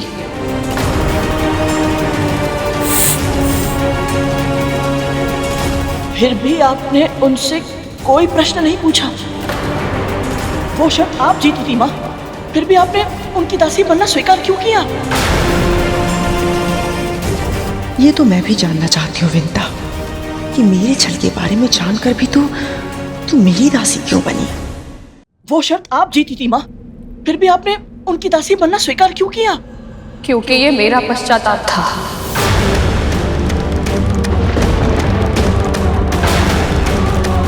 भले ही कद्रू दीदी धोखे से वो शर्त जीती थी, पर शर्त लगाकर जुआ खेलने का महापाप तो मैंने किया था ना।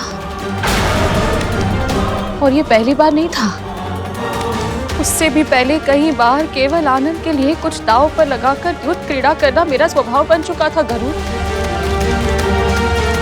यदि उस दिन भी मैं शर्त जीतने का प्रयास करती तो मेरा पाप और अधिक बढ़ जाता। मैं नहीं चाहती थी कि मेरे दूसरे पुत्र के जन्म के समय मुझ में कोई कमी हो। अर्थात इसलिए विंता जानबूझकर शर्त हारी थी? यदि माँ में ही अवगुण होंगे तो पुत्र से धर्म के अनुसार कर्म की अपेक्षा कैसे की जा सकती है? मैं स्वयं को सभी अवगुणों और विकारों से मुक्त करना चाहती थी ताकि मैं तेरे सम्मान की अधिकारी बन सकूं।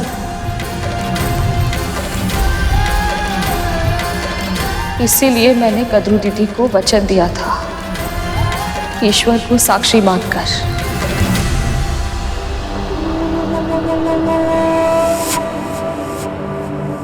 तू जानता है, मेरा वचन ही मेरा सत्य है और मेरा सत्य ही मेरा धर्म। मैं अपने धर्म से विमुख नहीं हो सकती गरुड़।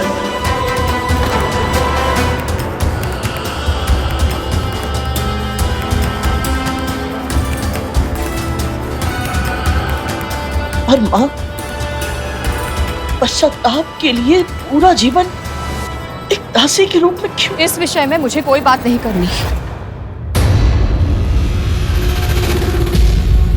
तू जानना चाहता था ना तेरी माँ दासी कैसे बनी, तो वो तू जान चुका है। अब ये भी मान ले, तेरी माँ अपने प्राण त्याग देगी पर अपना धर्म कभी नहीं त्यागेगी और ना ही अपना वचन तोड़ेगी।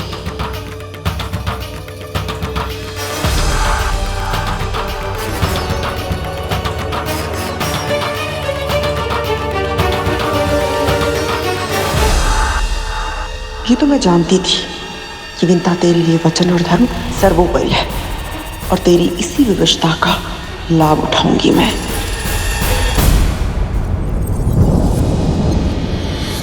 अब तू जाकर सो जा, मुझे भी विश्राम करने दे।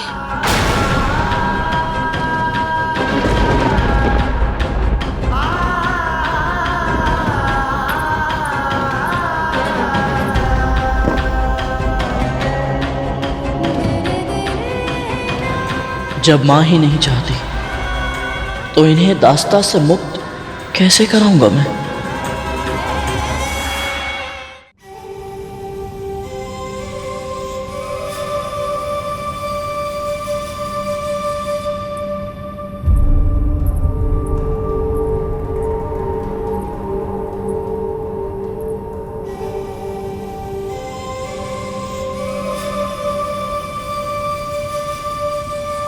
चिंता मत कीजिए दीदी,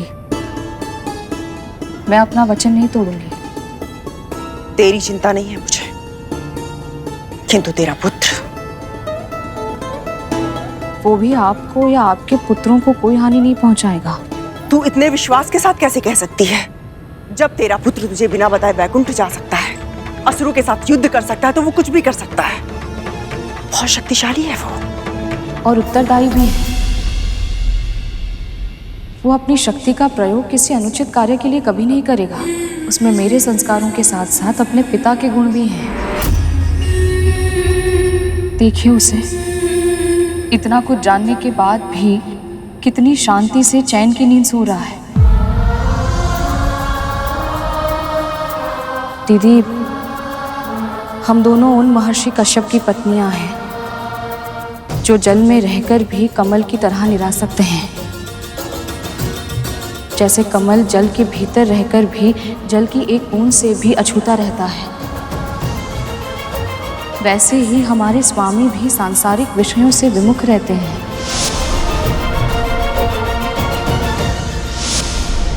ये सब मुझे ज्ञात है। तू वो बता जो तुझे लगता है कि मुझे नहीं पता है। मैं केवल इतना कहना चाहती हूँ कि आपको हमारे स्वामी से प्रेरणा लेनी चाहिए। यदि आप हर समय अपने पुत्रों की सुरक्षा की चिंता में डूबी रहेंगी तो आपको शांति कैसे मिलेगी? आपको स्मरण है, दीदी जब संतान प्राप्ति की इच्छा से स्वामी के पास गई थी तो क्या हुआ था? क्या हुआ था? सूर्यास्त की बेला थी और स्वामी तपस्या में लीन थे।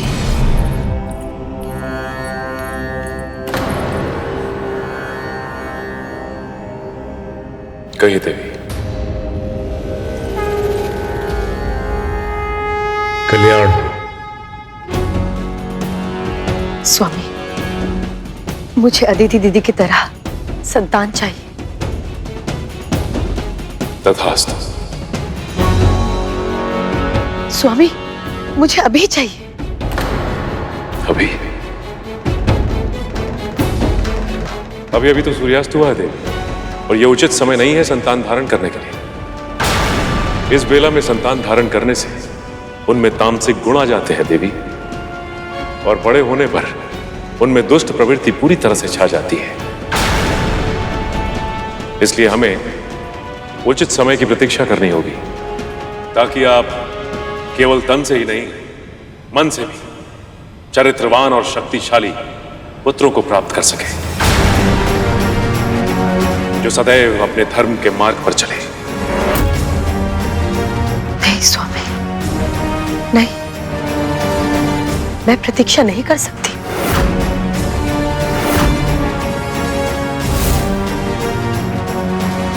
तू मुझे जितना भी समझा ले विंता, किंतु मेरे पुत्रों का ही सर्वस्त्र राज होगा, जो गरुण के जीवित होते हुए संभव नहीं है।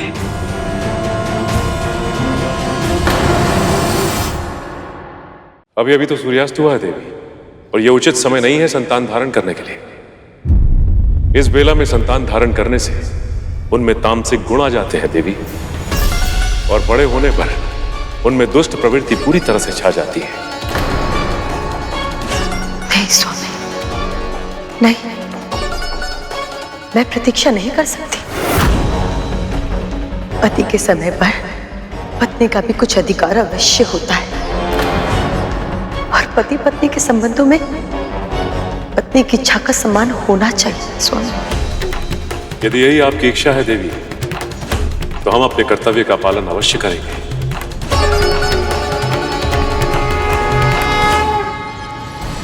जैसा उन्होंने कहा था बिल्कुल वैसा ही हुआ। असुरों में जन्म से ही तामसिक गुण थे। वो स्वभाव में क्रूर थे और दूसरों की पीड़ा में ही आनंद लेते थे। उन्हें अनुशासन में रखना दिति दीदी के लिए भी कठिन था। पिता होने के नाते स्वामी ने देवों और दानवों को समान रूप से धर्मशास्त्रों का अध्ययन कराया। देवताओं ने अपनी शिक्षा का अर्थ भी समझा और उसे विश्व कल्याण के लिए अपने कर्म में भी उतारा। पर असुरों ने धर्म और तपस्या का मार्ग केवल तब चुना जब उन्हें ईश्वर को विवश करके वरदान लेना था, और फिर उन्होंने उस वरदान का उपयोग सदैव विनाश के लिए ही किया। जब ऐसा बार बार होने लगा तो स्वामी अपनी संतानों से निरासक्त हो गए।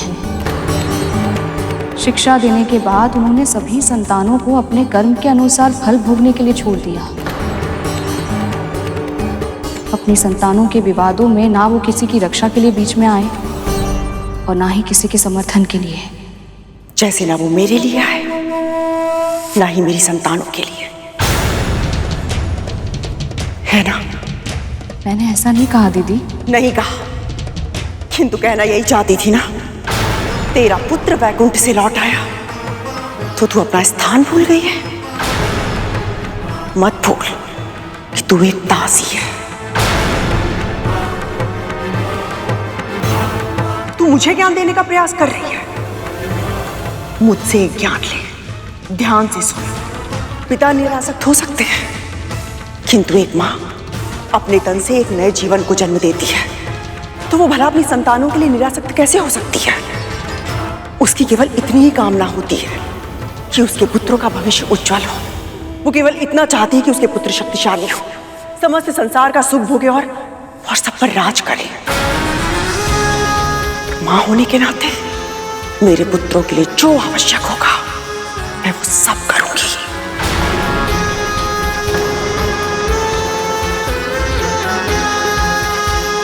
पर दीदी, महारानी हूं मैं। इसके पहले कि मेरी क्रोध की सीमा पार हो, चली जाए यहां से।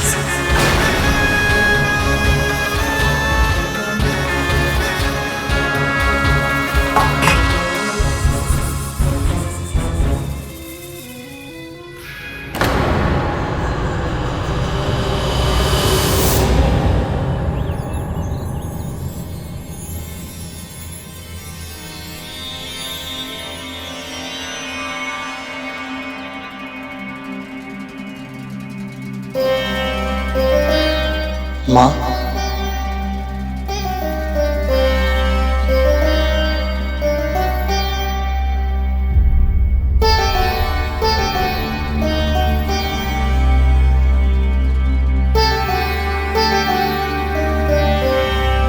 महारानी,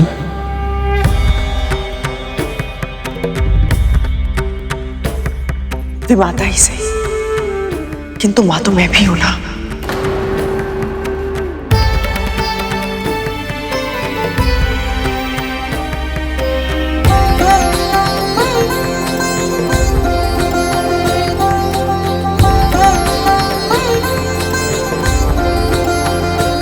क्या देख रहा है तू? अपना सौभाग्य। मैं उन्हें देख पा रहा हूं जिन्हें देखना दुर्लभ है। मुझे प्रभु श्री विष्णु के दर्शन मिल रहे हैं महारानी।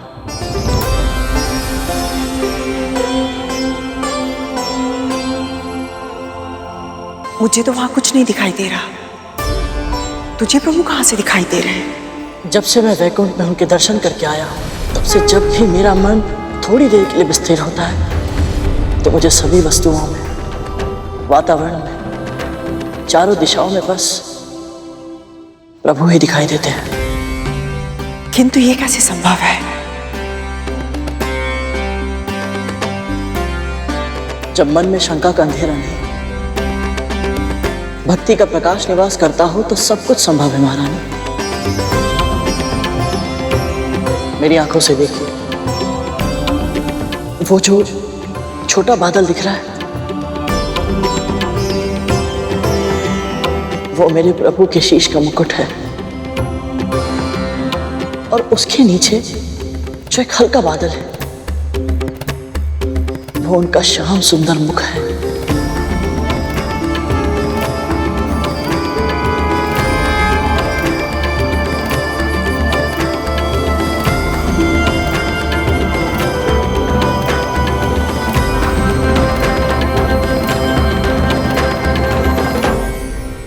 ब्रह्मा ने सृष्टि की रचना की, शिव उसके लयंकर है, जिनमें सब लय हो जाता है। प्रलय भी उन्हीं में है और विलय भी उन्हीं से है। पर प्रभु विष्णु, आप समस्त संसार में व्याप्त हैं, कण कण में वास करते हैं। आप हमारे पालन करता है प्रभु। जब इस धरती पर अधर्म बढ़ता है, तब आप अवतार लेते हैं, ताकि अधर्म का नाश हो और धर्म की पुनर्स्थापना। आप महान हैं प्रभु, आप महान हैं। महारानी,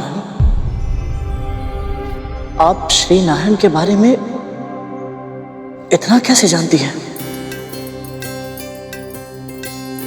तुझे क्या लगता है बस तेरी माँ को ही नारायण के बारे में पता है? मेरी तरह महारानी भी दक्ष पुत्री है। प्रभु भक्ति हमारे पूरे परिवार की रगों में रक्त की तरह बहती है। एक सत्य बताऊं तुझे, बचपन में विष्णु जी के पहले अवतार की कथा इन्होंने ही सुनाई थी मुझे।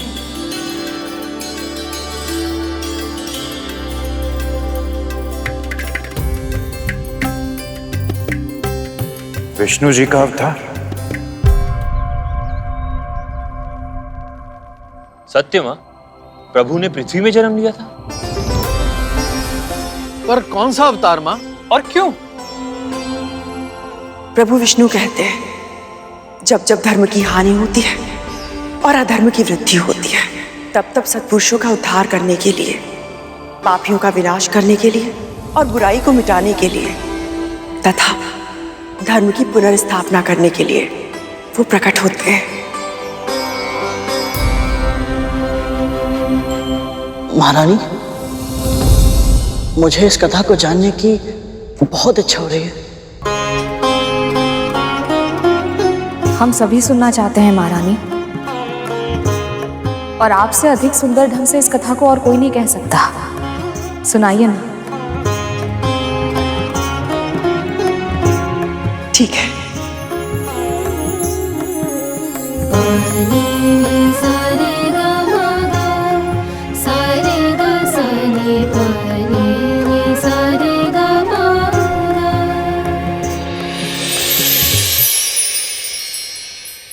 त्रिदेव अर्थात ब्रह्मा विष्णु महेश एक साथ समन्वय में अपना अपना कार्य करते हैं, ताकि ये संसार सुचारू रूप से चल सके। मानव के समय के अनुसार 6 माह का एक अयन होता है। वर्ष में 2 अयन होते हैं, उत्तरायण और दक्षिणायन। एक उत्तरायण देवताओं के लिए 1 दिन के बराबर होता है और एक दक्षिणायन 1 रात्रि के बराबर। इसी प्रकार जब देवताओं के 12 सहस्त्र दिव्य वर्ष पूरे होते हैं तब पूरा होता है चतुर्युग। चतुर्युग? 4 युग अर्थात सतयुग, त्रेता युग, द्वापर युग और कलयुग। ऐसे 1 सहस्त्र चतुर्युगों के बराबर ब्रह्मा जी का 1 दिन होता है और वो दिन समाप्त होने पर नैमित्तिक प्रलय होती है। समस्त सृष्टि का विनाश हो जाता है। भूलोक, भूर्वलोक, स्वर्गलोक सब नष्ट हो जाते हैं। और इस महाप्रलय के बाद ब्रह्मा जी के 1 दिन के बराबर उनकी 1 रात्रि होती है। और ये रात्रि बीतने के बाद सृष्टि के विकास की यात्रा फिर से प्रारंभ होती है। फिर से नया जीवन जन्म लेता है। फिर से संसार 4 युगों में बंटता है और ये समय का क्रम यूं ही चलता रहता है लगातार, जब तक ब्रह्मा जी के 100 वर्ष पूरे नहीं हो जाते तब तक। हे ईश्वर, समय इतना विशाल है, इतना वृहद है, इसकी तो कल्पना भी नहीं थी मुझे। सचमुच में पृथ्वी का ऐसा विभाजन, सृष्टि की यात्रा अद्भुत है। विकास, विनाश, सृष्टि और संहार, ये जीवन का अटल नियम है। समय समय पर इन्हें होना ही होता है, तभी तो संसार का संतुलन बना रहता है। ऐसे ही एक समय आया था प्रलय का, जब धरती पे महाराज सत्यव्रत शासन कर रहे थे। ओम सूर्य देवाय नमः। ओम सूर्य देवाय नमः। महाराज सत्यव्रत, मत्स्य, मुझसे तुम बात कर रहे हो? जी महाराज, मैं आपकी शरण में हूं, मेरी रक्षा कीजिए। सत्यव्रत अपने धर्म का पालन अवश्य करेगा। ऐसा कहकर महाराज सत्यव्रत ने उस मत्स्य को अपने कमंडल में रख लिया।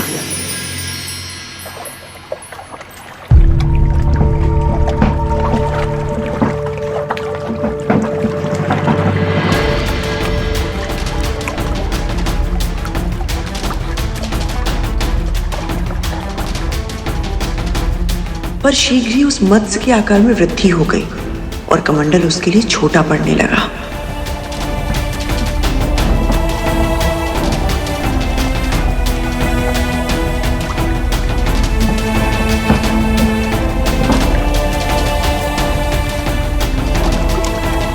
तब महाराज को एक बार फिर उस पर दया आई और उन्होंने उस निरीह प्राणी को कमंडल से निकालकर एक बड़े पात्र में डाल दिया।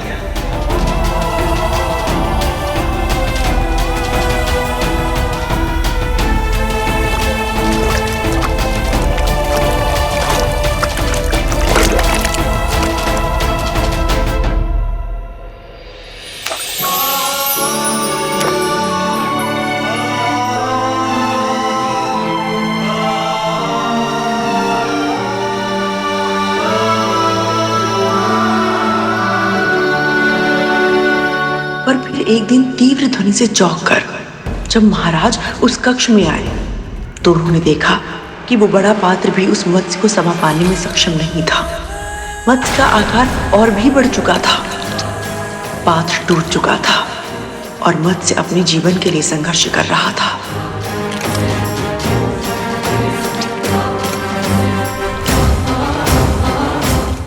अब महाराज के सामने उसे समुद्र में पहुंचाने के सिवा और कोई चारा ना था। जैसे ही मत्स्य ने उस अनंत जलराशि वाले समुद्र में प्रवेश किया, अचानक वातावरण बदल गया। बिजली कड़कने लगी, बादल गरजने लगे। अंधकार और प्रकाश के संयोग से अलौकिक दृश्य छा गया और महाराज सत्यव्रत को उस मत्स्य की महिमा का आभास हो गया। आप कोई साधारण मत्स्य नहीं है, अवश्य ही कोई दिव्य आत्मा है। अपना सच्चा स्वरूप दिखाने की कृपा कीजिए देव।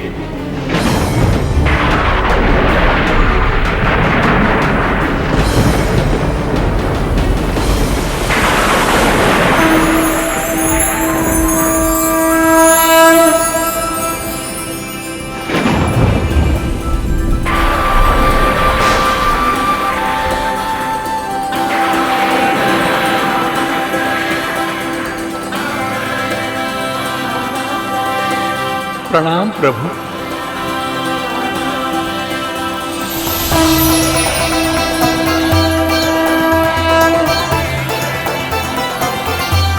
हे राजन, ये समस्त संसार 7 दिन के बाद नष्ट हो जाएगा। असुर हयग्रीव ने वेदों को चुरा लिया, अज्ञान की कालिमा और उससे उत्पन्न हुई दुष्टता चारों ओर फैल गई है।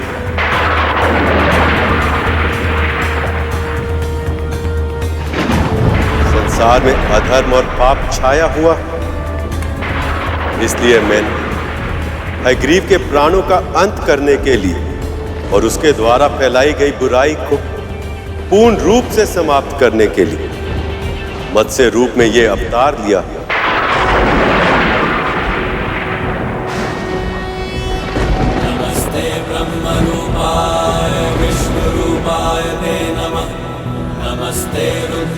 आज से ठीक 7वें दिन पृथ्वी पर विनाश का तांडव होगा।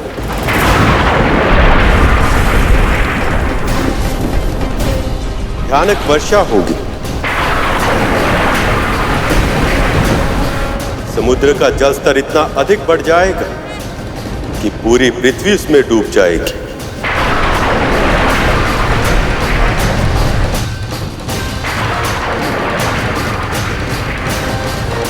ऐसा विध्वंस होगा कि 10 दिशाओं में जल के अतिरिक्त और कुछ दिखाई नहीं देगा। इसलिए हे राजन, आपको एक ऐसी विशाल नाव का निर्माण करना होगा जिसमें सभी प्रकार के वृक्षों, वनस्पति के बीजों, जड़ी बूटियों, पशु पक्षियों और सप्तऋषि आदि को उस नाव में एकत्रित करना होगा और उसके बाद उस नाव को मेरे मत्स्य अवतार के साथ बांधना होगा ताकि प्रलय काल में मैं आप सबकी रक्षा कर सकूं।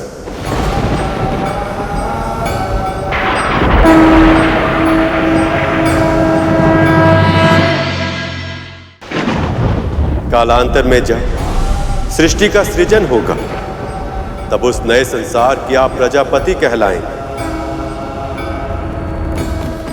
विनाश के मध्य जीवन के संरक्षण और विकास का दायित्व आपको ही निभाना होगा।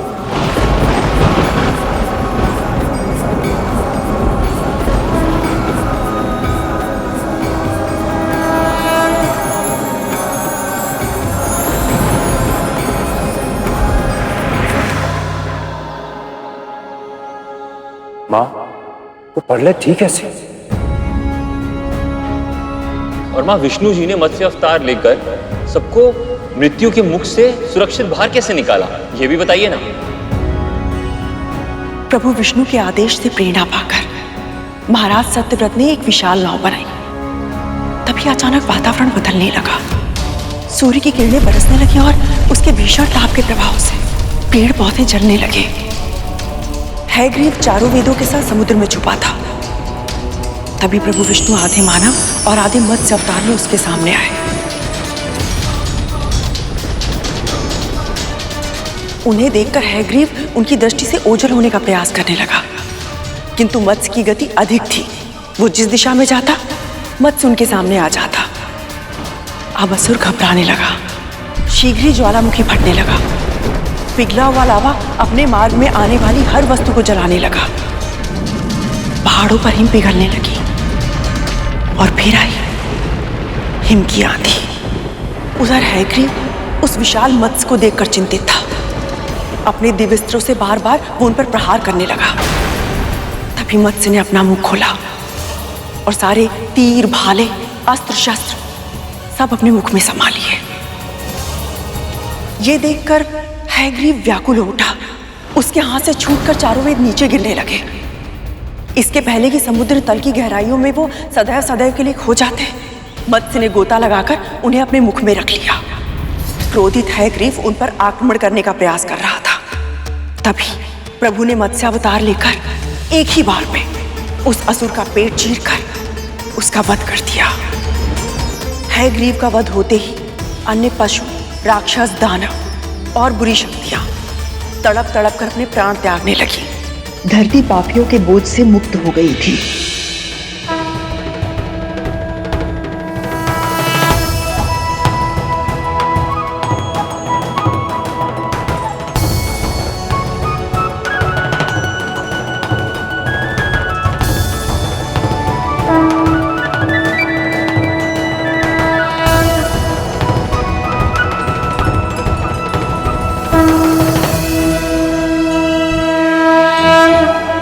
आपकी कथा सुनकर मुझे परम सुख और शांति की अनुभूति हो रही है, किंतु माँ की दास्ता का भार अभी मेरे मन को खाए जा रहा है। कृपा करें महाप्रभु।